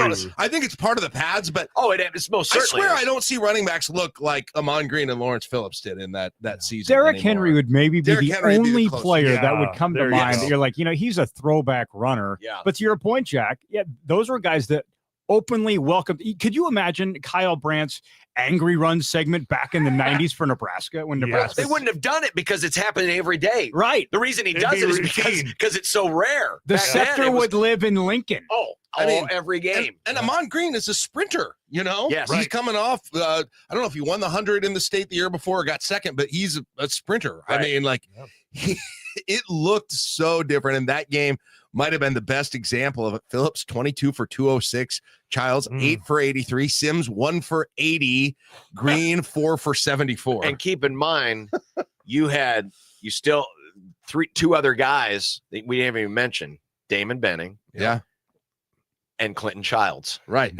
Childs. They were 5 deep. By the way, in the next game against Arizona State, Clinton Childs took the first play from scrimmage and went 70 yards. Right. I mean, you talk about long runs. They had more long runs in 3 quarters of football there than we've seen in a couple years. 5 I-backs with at least one 50-plus run. Oh. And the offensive line that they got to run behind, it makes their job a little bit easier. Oh, a lot easier. Well, you say that line lost 4 starters from the year before. That's true. They did. Aaron Graham was the only returner, right? Right. Yep. Yeah. Yep. 4 new starters, but they were absolutely awesome. That's the back in the era where they didn't rebuild, they reloaded. Some real gaudy receiving stats too. Mark Gilman, 2 receptions for 13 yards. Brendan Holbein, 2 for 10. Clinton Childs, 1 for 10. Reggie Ball, 1 for 51. Yeah, and they have passed. John Brooke threw 11 passes for 106 yards. Yeah, which is good. I mean, that's 10 yards per Brooke completion. was 6 for 11 for 106. Frazier was 1 for 2. For 8 yards. Just delicious. Hey, and against future Rams quarterback Tony Banks too on that one, John. One of your former Ram Tony Banks. All right, real quick on Michigan State, guys. I think this is really interesting because when you think of Michigan State, you think the term Spartans, and it kind of I don't know. We were talking earlier about this, how both their football and their basketball team just sort of have this stereotype about them, right? Which is kind of like this industrial sort of tough. It just feels like all the games that are played in East Lansing are gray, Yes. kind of. Sun never shines. Sun doesn't shine, and it's big running backs, and it's good pass rush, and it's, NFL style type quarterbacks, but not real flashy or exciting. Kind of how the basketball team, right? With the whole Mateen Cleaves, Draymond Green. Dudes. The Flint, Michigan guys. Yeah, They go there. Right. They both sort of have this aura, and it seems to kind of match, right, the mascot. And so I was like, well, let's find out why they called them the Spartans at the beginning. It was one of the sports that Michigan State did collegiately in the 1920s that gave them the Spartans. But believe it or not, it was not football, nor was it basketball. Their first Southern baseball training tour provided the setting for the birth of the Spartans nickname. And as is often the case, it was a sports writer deciding that the sports writer was going to nickname them, as is the case with like 80% of nicknames. But apparently there was a contest when they had a contest. This also happens as these schools had a contest in the 20s and 30s to name the teams. And Michigan State College replaced the Michigan Agricultural College. So they didn't want to be the Aggies anymore. And so what did they pick in the contest in the 1925? The Michigan Staters. Should have worked. The creativity is unbelievable there in East Lansing. That's why they had to rely on sports writers. The then sports editor of the Lansing State Journal, George S. Alderton, decided the name was too cumbersome for the newspaper writing. Smart man. Probably didn't think it was very creative either. He vowed to find a better one. He contacted Jim Hasselman of Information Services at Michigan State to see if entries still remained from the contest. He didn't want to think of his own. He wanted to go back through the entries that didn't win. When informed they still existed, he ran across the entry name of Spartans, and he decided that was the choice. Unfortunately, Alderson forgot to write down who submitted that particular entry, so we will never know who came up with the name Spartans. But rewriting game accounts on this baseball trip supplied by the catcher on the team, basically the catcher was talking to him and letting him know what happened, and then he wrote about it because he wasn't out covering them in the South. He first used the name sparingly and then ventured into the headlines with it. Incidentally, after 2 days of spelling the name incorrectly with an O, Mr. Alderton changed it to Spartan with an A on a tip from a close friend. Spartans. Dale Stafford, a writer for the Lansing Capital News, a rival of the State Journal, picked up the name for his paper after a couple of days. Alderton called Stafford and suggested he might want to join the Spartan parade, and he did. So, as Mr. Alderton explains, no student, alumnus, or college official had called up the editor to complain about our audacity in giving the old school a new name, so we ventured into the headlines with it. Happily for the experiment, the name took. It began appearing in other newspapers, and when the student publication used it, it clinched it. Wow. So that is how the Spartans came up. So it was basically just a bully pulpit. Yeah. Hey, we're just going to call them this in the paper, and you're just going to have to deal with it. The Wolverines had a dumb reason. The Spartans had a dumb reason. There's a lot of these that are not. Citizen journalism existed in the 1920s is all I took out of that. Basically, the right? catcher was providing the information to the reporter from afar. It's too bad this reporter existed because I would love them to still be the Michigan Staters. Put that on a t-shirt. But it's probably out there, Nate. Oh, yeah. They did have an old mascot that was kind of like paper mache, but in 1989, a group came together to design and revamp the Sparty mascot to the one that looks like we know today. Research was conducted on Michigan State's mission, community, and traditions. The result was an approachable, fierce, yet kind man for all seasons. Approachable. That's how they describe the big. Now, as a Lincoln East Spartan, we got a mascot while I was in school in the mid-90s, and it was modeled very closely after the Michigan State mascot. As a lot of high school mascots the big long are. face. Yeah. So there you go. Notable alums: James Caan of Godfather fame. Yes, went there. Kind of a lot of these this acting group: James Caan, Tom Sizemore, Robert Urich. It's just like this group Vegas. It's just this group of guys who seem very Michigan Statey. Then other non-actors, we've got James Hoffa, son of Jimmy Hoffa. We've got Chris Hansen, the host of To Catch a Predator. We've got Michigan Governor Gretchen Whitmer, Michigan State alum, not a Wolverine. She's a Spartan. We got a few baseball players, but Steve Garvey I put on the list because I felt like he kind of Garvey. fit. Hey, you just beat the Padres. You should be happy. Yeah. Jamel Hill, formerly of ESPN fame, and Paul Stuckey. You may not know the name, but that is Paul of Peter, Paul, and Mary, which does not fit with the rest of this list, I feel like. Well, there always has to be one of these things is not like the other. I feel like that's it. Guys, in terms of what Michigan State has done so far this year, we've begun to talk about it, but there hasn't been one player, maybe other than Childs, that we've kind of pointed out, said, hey, this is the guy on the team so far this year. I suppose it's Childs. He's quarterback, 70 for 102, no interceptions yet this year. One interception this year, 9 touchdowns, and rushing, he's got like 40 yards rushing, or he's averaging 40 yards rushing a game, 154 total. I don't know. Is there anything else that sticks out to you about this team? Well, there's pretty good receivers. We mentioned one of them last hour when we were talking about injuries, but they got a pretty good big body receiver, Nick Marsh, who has 18 catches this year. Their top receiver is Kelly. He's got 21 catches this year. So their top 2 receivers have 39 of their 71 catches so far. So those are the 2 main targets. Running the football, they're about a 4.5 yard per carry team.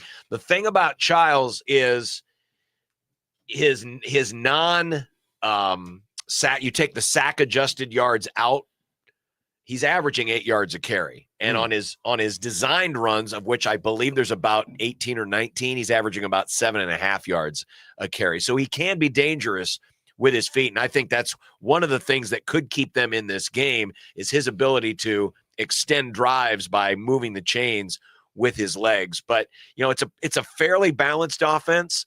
They're not spectacular in either category, but they can move the ball. They have put up points. They put up a lot of points at USC. They put up a lot of points in the overtime game. So it is an offense you have to deal with. I think the big thing to watch for in this game is their punter, believe it or not. Michigan State leads the country in net yards. They got a great punter.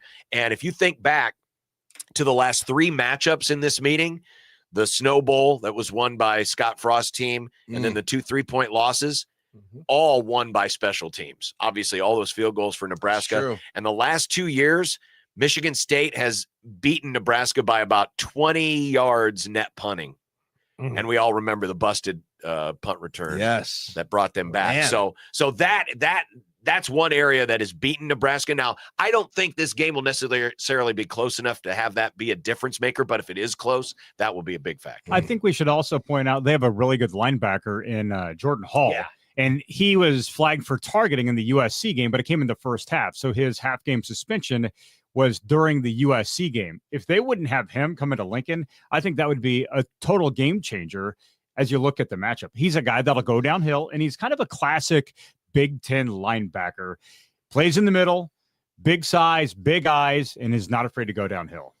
Childs is an interesting case, to go back to him real quickly, because I was looking at his, and he was a high-level recruit for Oregon State, and there was a lot of expectations for him coming into Oregon State. Then followed his coach, went to Michigan State. Last year, 97 carries, 225 yards. 97 carries, is that right, for 225 yards? What in the world? Well, they run him at the goal line, too. That's the thing about a mobile quarterback, and he's not a big guy, but they're not afraid to do a design QB run from the 3. That's for the okay. That's that must not be the right number there. But in terms of interceptions last year, man, he threw a lot of interceptions. 13 touchdowns, 11 interceptions last year for Childs. Now he's only thrown 1 this year, 9 touchdowns, so he's improved that a lot. But that was an issue for him last year as well, and obviously he was facing a lot of pressure as well last year. We talked about matchup earlier, guys, just, how Michigan State differs in what they'll challenge you with as compared to the matchup with Michigan. And it is very, very different. You look at Michigan State, what they rank well in, you mentioned it already, net punting, very good. Pretty good in pass efficiency on offense, kind of middle of the road for scoring offense, middle of the road for rushing defense. Where do they struggle, though? Pass defense, pass efficiency defense. 115th in the nation in both of those. And then in terms of offense, rushing offense, 72nd. So middle of the road. Yep. I mean, maybe I'm just squinting at it and trying to make it read the way I want to.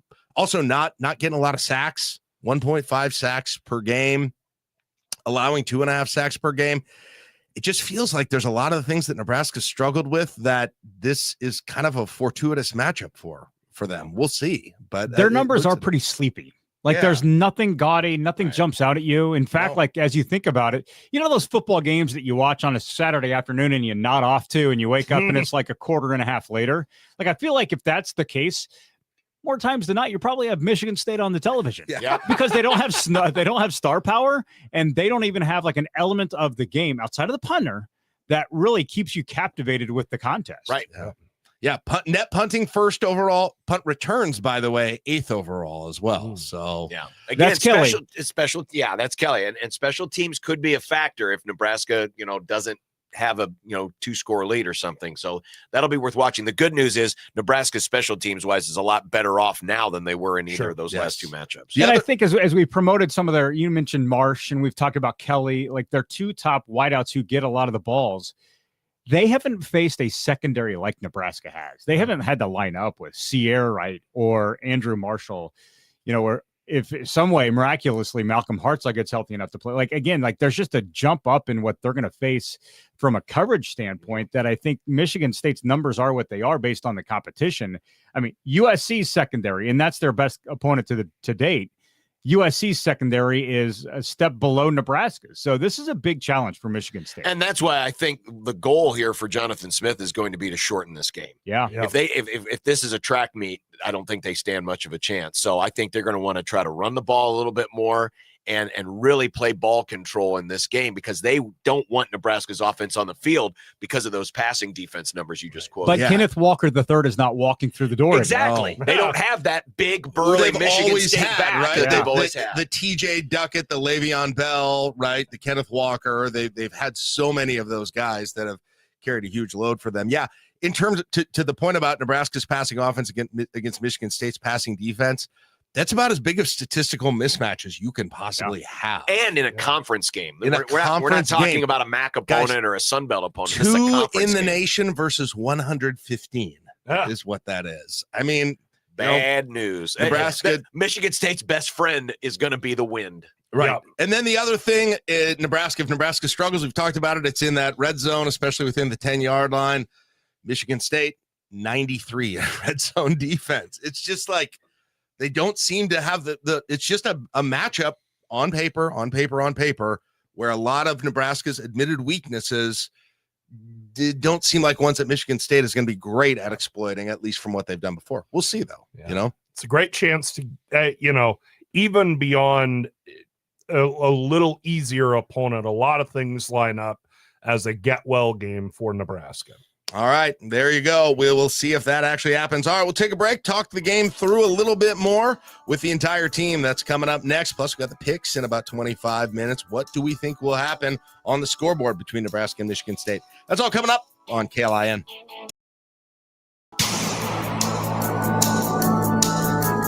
When you're thinking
Welcome back to the Friday Husker Tailgate on Lincoln's Husker Radio, 1499.3 KLIN.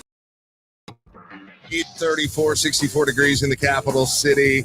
Kevin Suits joining the round table during the 8 o'clock hour. Kevin, we've been talking a little bit about the wind for this game.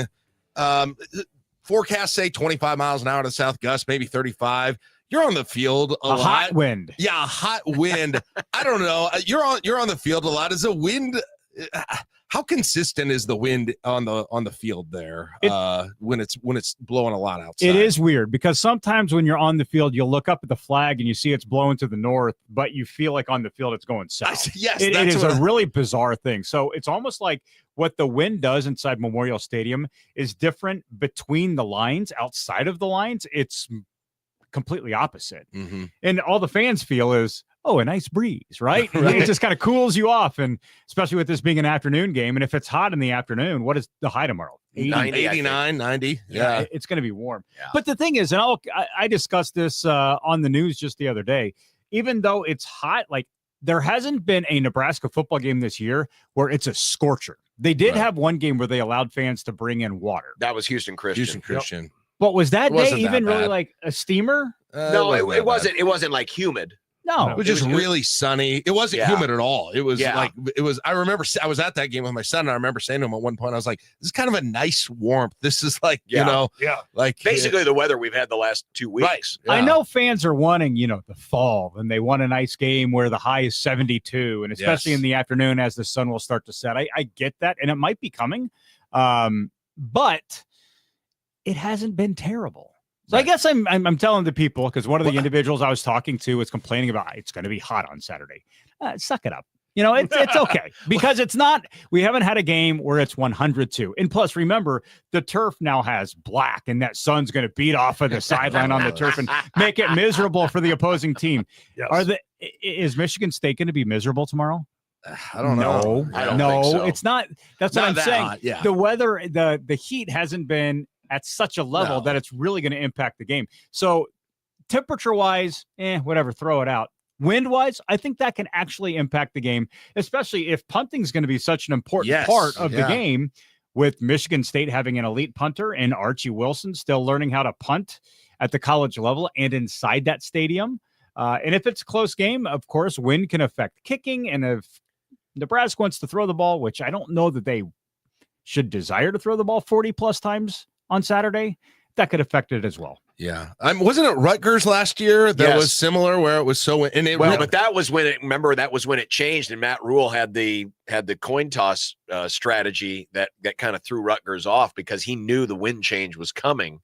And that was a really but that was a game where it definitely affected it. Now, the good news is right now that Dylan's, average air distance on his passes is one of the lowest in the country. They complete a lot of shorter passes. So hopefully, the effects of the wind aren't going to affect Nebraska's offense that much, but we have seen it at times where that ball can get hung up in the air and that can cause issues. I'm ready for some bombs. But if you have a halftime, I would ask for it later, not this week. If you have a halftime Hail Mary, you better hope the wind's behind you. That's because if you have the 25-mile-an-hour wind against Michigan in the situation Nebraska faced right before halftime, that ball maybe doesn't reach the end zone. Yeah, we're going into the north end zone. It would have been behind it in that case. Might have gone too far. Yeah. But you're right. And the other thing is, one thing about Dylan, he hasn't still quite perfected, kind of the deep fly passes, and usually they're a little short, right? Yep. That's what's happened. Nebraska got some touchdowns on those, but it's often been a thing where guys have had to come back and get it. And so that's something to think about as well. I'll jump in real quick because the ball to Barney in the first half over the middle, like it's a deep post against Michigan, that was a step in the right direction for Dylan. It was a ball downfield delivered on the money, hit Barney in stride, great touchdown throw. Yeah. Kevin, we've been talking a lot about, as we all have for the last 2 weeks, about, the things that went wrong against Michigan and how they're changed. Will they change? What are we doing with personnel on those things? What do you think the most likely of the issues, whether it be red zone offense, whether it be pass protection, whether it be stopping the big runs, which of those is most changeable, and do you think we'll start to see evidence of change in most this week? Most changeable. Great question. I was waiting to see which direction you go with that. Well, the one that needs to be changed the most, I know that's not your question, is the offensive line and pass protection. Right. Because you have to keep your quarterback upright. And, if Dylan's going to continue on the trajectory that he's on right now, that only happens if he can have time to read a defense and deliver a football. And I don't know if Dylan's getting enough credit for his toughness from the Michigan game, because he took some shots. Yes, he did. Not just on the 7 sacks, but even some other balls he threw where he got licked right as he's delivering the ball. And he got up every single time and stayed confident and stayed poised. So I personally want to make sure that people understand, like, Dylan had a tough game, but still had a really nice stat line. I don't know that that's the most fixable, though, but I think it's most important. I think that maybe the most fixable is the backup running back situation and getting a second option to Emmett Johnson, because we've seen Quentin Ives and we've seen Nebraska's coaching staff's trust in Quentin Ives go back to the Pinstripe Bowl. He is capable. That's true. Now, is he healthy enough and is he in good graces with the coaching staff to be, I don't want to say 1B, just number 2. The clear second. Yeah. The bullpen arm to Emmett Johnson. So I think that is maybe the most fixable. I think they'll still toy around with, Mekhi Nelson and maybe throw Mosey back there, though it sounds like he's going to be more out on the edge now. But I think Quentin Ives could possibly emerge as the second running back, especially after the bye week, especially after, the waters have calmed following the loss. I think these coaches have probably gone back and said, all right, what do we have? How can we correct it? Kind of like you're saying. And I think Ives provides the second. And remember those hamstring issues. It can be a lingering thing where it's not something that necessarily keeps you out of games, but certainly affects how you can run. And Ives did not play at all against Michigan. So he's really had 3 weeks off. And hopefully, that is healthy enough where if he is the choice, that he's got confidence to run on that and do what he's supposed to do. I think in early August, he was probably the number 2 running back. But in fall camp is when he got hurt, and then he missed a substantial amount of time. And so as they're trying to prepare for the season and also then transition to the game planning for the opener against Cincinnati, he really wasn't too involved in it because he is so far behind. But again, that's where I think the bye week plays in Ives' favor as long as he's feeling okay. Yeah. And I'm not sure I quite see the urgency of having a second guy. And I get it. You don't want to run Emmett Johnson so much that he gets hurt or he's got too much of a load, but I don't know, just get one of them in and give him a shot regularly. I mean, if that's what you want to do, but the running game, the running game overall has been, it's been okay. It's been fine. It's just still this weird thing. We were talking about this earlier, Kevin. It's kind of like both sides of the ball. The team has been solid for the better part of the year. There obviously were some issues against Michigan, but they've been solid.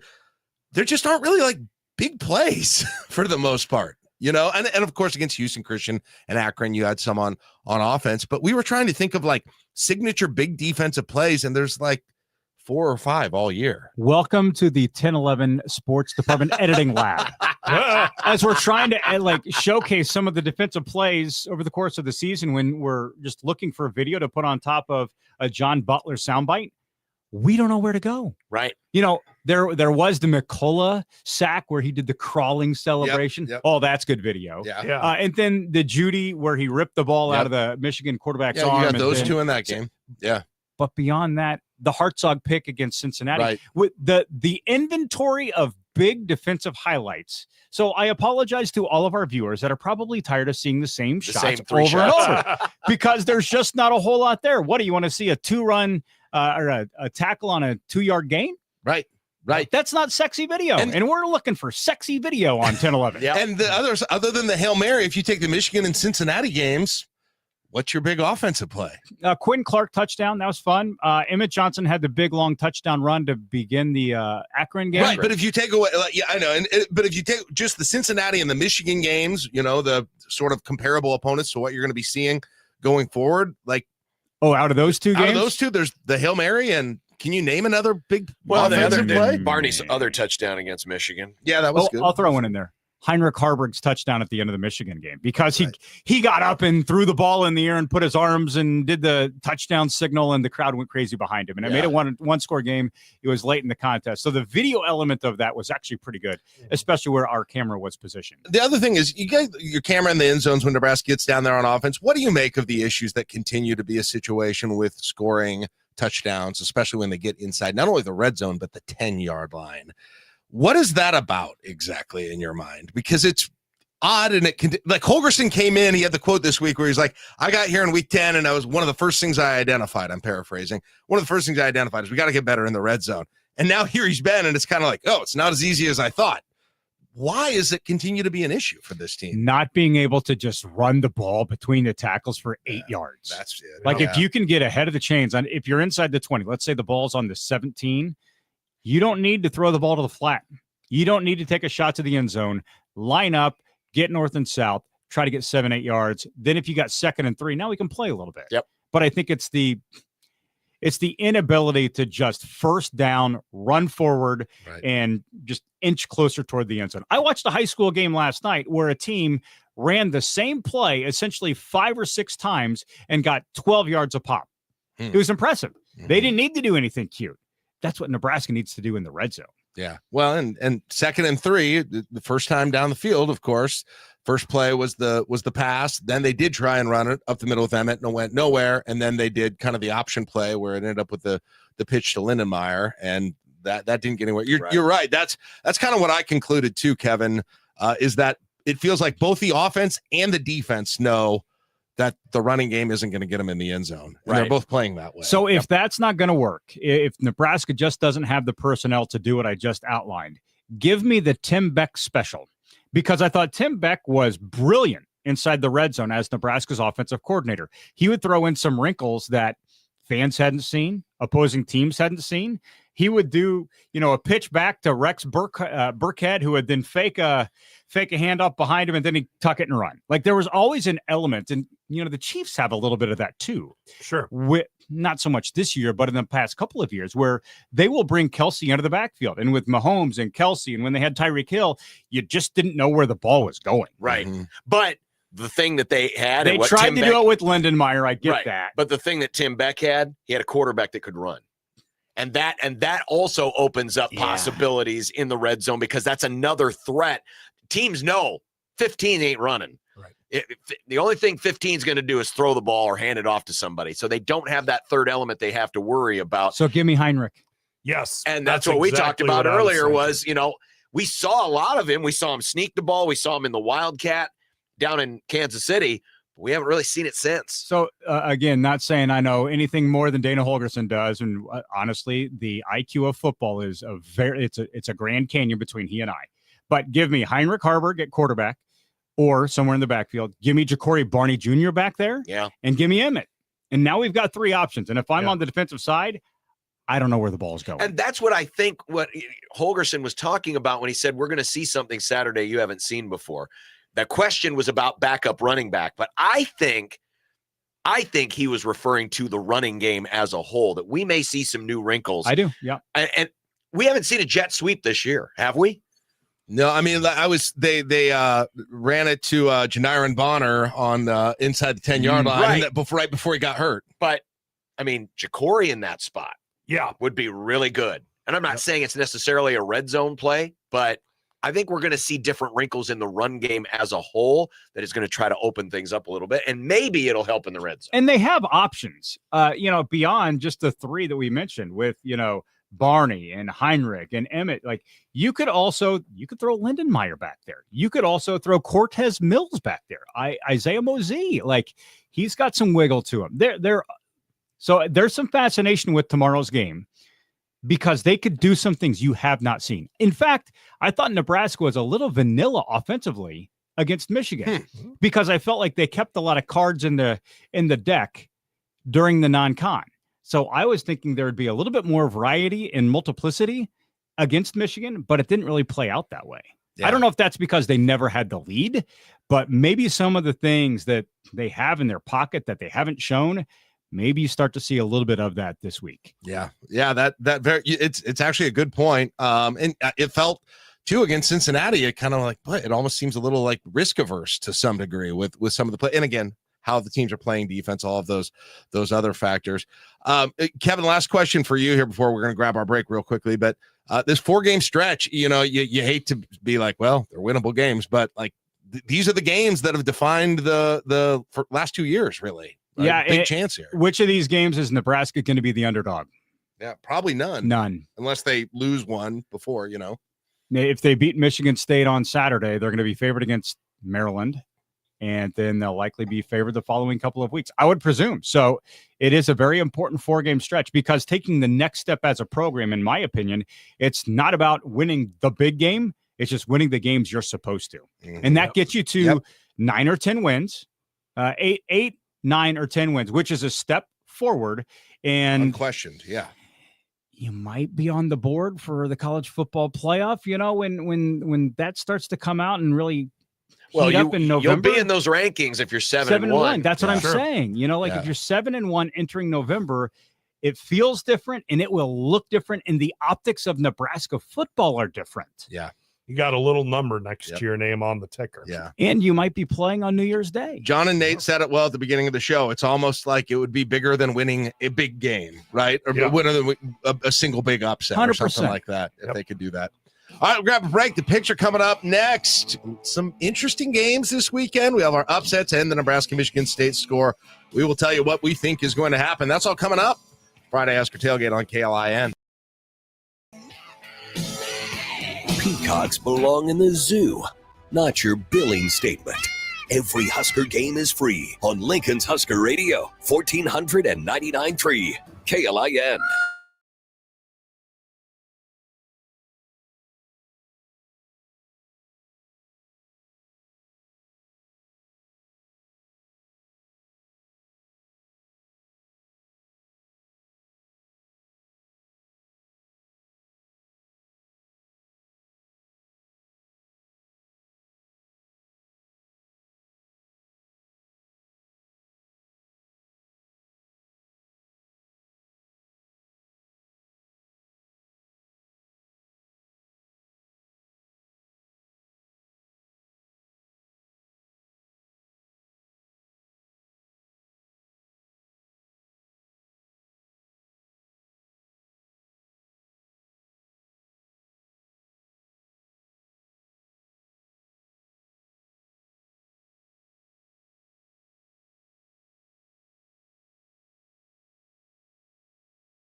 Bragging rights means everything to these guys.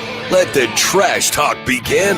It's time to call your shot in the Friday Husker Tailgate Pigskin presented by Exchange Bank on Lincoln's Husker Radio, 1499.3 KLIN. John tried to give everyone a chance last week to make up some ground on him, and no one took the opportunity. Only 2 points for John. He only got Oregon on head-to-head, did get the cover from Mississippi State. Almost got the whole one from him. It was a great game. So mad. I only got Illinois in the head-to-head, but I almost nailed the Indiana-Iowa score. I was 2 points off from hitting that exactly right. Oh, 2 points. How interesting. Yeah. Kevin, you got only Arizona State. we both had Tulsa in the upset, so only 1 point for you this week. And Nate, West Virginia got buried again. Only got It's Oregon. been a rough picks year for me. I'm kind of embarrassed. John's at 18.5. I'm at 17. Kevin's at 12. Nate is at 9. That will be the order for the picks this week. Head to head, we are starting in the Big 12. John, former Husker opponent. Interesting game here. You mentioned it earlier. Iowa State at Cincinnati. I think I know what you're doing there. I'm taking Cincinnati. They looked really good at Kansas last week. That was a fun game to watch. And Iowa State's down their top 2 cornerbacks. Bad news, Bearcats. Cincinnati. I will go Cincinnati as well. Win will look better and better as the year goes on. Kevin? I like Rocco Becht. I'm going to take Iowa State. I think that quarterback's a pretty good ball player. I'm riding with the Cyclones as well. I just really like what they've got going this year. All right. I like it. 2-2-1. Washington at Maryland, a traditional Heartland Big Ten battle, smash mouth football. This is what the Big Ten's all about, John. Washington has more talent, but they're traveling all the way across the country after a hard-fought loss to Ohio State. I'm going to go Maryland at home. I wrote down Washington, but I feel Maryland. I don't know. I'll stick with what I wrote down. I'll go Washington, but I think I've changed my mind. Washington. There is great irony. The fact that Washington, Maryland is being televised on the Big Ten Network. The Big Ten Network is broadcasting Washington, Maryland, which may be the best game in the conference this week. I'm taking Washington. All right. Yeah, I'll go Dogs here. The Terps are paper champs. All right. And then Texas at Florida. Good helmet game. I don't know. There weren't a lot of choices for this one. I think probably everybody's going to do the same thing. But what do you think, John? There's a part of me that thinks that, with Billy Napier being on the hot seat, some say this might be his last game at Florida, that the Gators could actually win this. I'm going to hold my nose and take Texas. I'll go Florida here. I don't know why. It makes no sense, but it might happen. So, Kevin. Texas is the better team. Hold my nose and hook them. All right. There you go. I'm on a limb on that one. Last one. Miami at Florida State. Back together once again. The traditional rivalry. John, who you got? Canes or Knowles? Knowles coming off that loss to Virginia. This is a stinky line. It's only 4.5 points in favor of Miami. I mean, I love the Canes in this game, but I'm glad we're not picking against the points because Vegas knows something. I don't know what it is, but they know something. Yeah, I got Miami. Me too. I'm going to take the chance. Give me FSU. All right, there you go. Upset of the week, touchdown or more underdog. 1 point for a cover, 2 points for an outright win. John, who is your dog this week? You're giving me Diego Pavia as a dog? You're giving me Diego Pavia as a dog? Give me Diego Pavia. Vanderbilt plus 10.5 at Alabama. The sneaky good team from the MAC, the Akron Zips, getting 7.5 points. Did you watch them in the stadium? Against Central Michigan. Give me the Zips for the outright win. Wrong team is favored. Wow. That was a bad team. You picked Akron? 7.5 points. That's something smells weird about you that can say line. the same thing about me because I'm going to take Minnesota 23.5 at the shoe against Ohio State. There might be some more crazy things happening in college football in the weeks ahead, and I'm going to start there. Yeah, that's true. Johnny Bish stole mine, Vandy. 11.5 points. They keep that thing closer. Oh, is it 11.5 now? Well, I saw it. That's what ESPN has. Oh, I guess you guys. Yay! Even more. The tide's going to be hung over, though. All right, we'll give you that one. All right, score for the Nebraska game, John. The wind might keep the points down just a little bit, but I like Nebraska to cover on this one. So give me Huskers 35-20. Okay. I think it'll be close. I don't know. It's based on my heart thinking it'll be close. My head, the stats looks like a blowout, but I'm going to go with my heart. Nebraska 31, Michigan State 27. Nebraska wins. Close I'll one. take Nebraska and the cover, giving the Huskers 38-23. God, we're all in the same neighborhood here. 31-20 Cone Huskers. All right, there it is. Another clean sweep. That's it. Hey, guys, thanks for coming in again. Appreciate it. We will see you next week before Maryland. Could be ranked Maryland. Could Nebraska's first ranked win in all these years be against Maryland? It's possible. We'll see what happens. We'll talk about it a week from now. And don't forget a Cubs NLCS preview, right? Oh, yes. We're not going to talk about the your Cubs, head's at. but I'll be joining John and Josh Drive Time Lincoln at 5:30. No Cubs talk, I promise, on KLIN. You're listening to the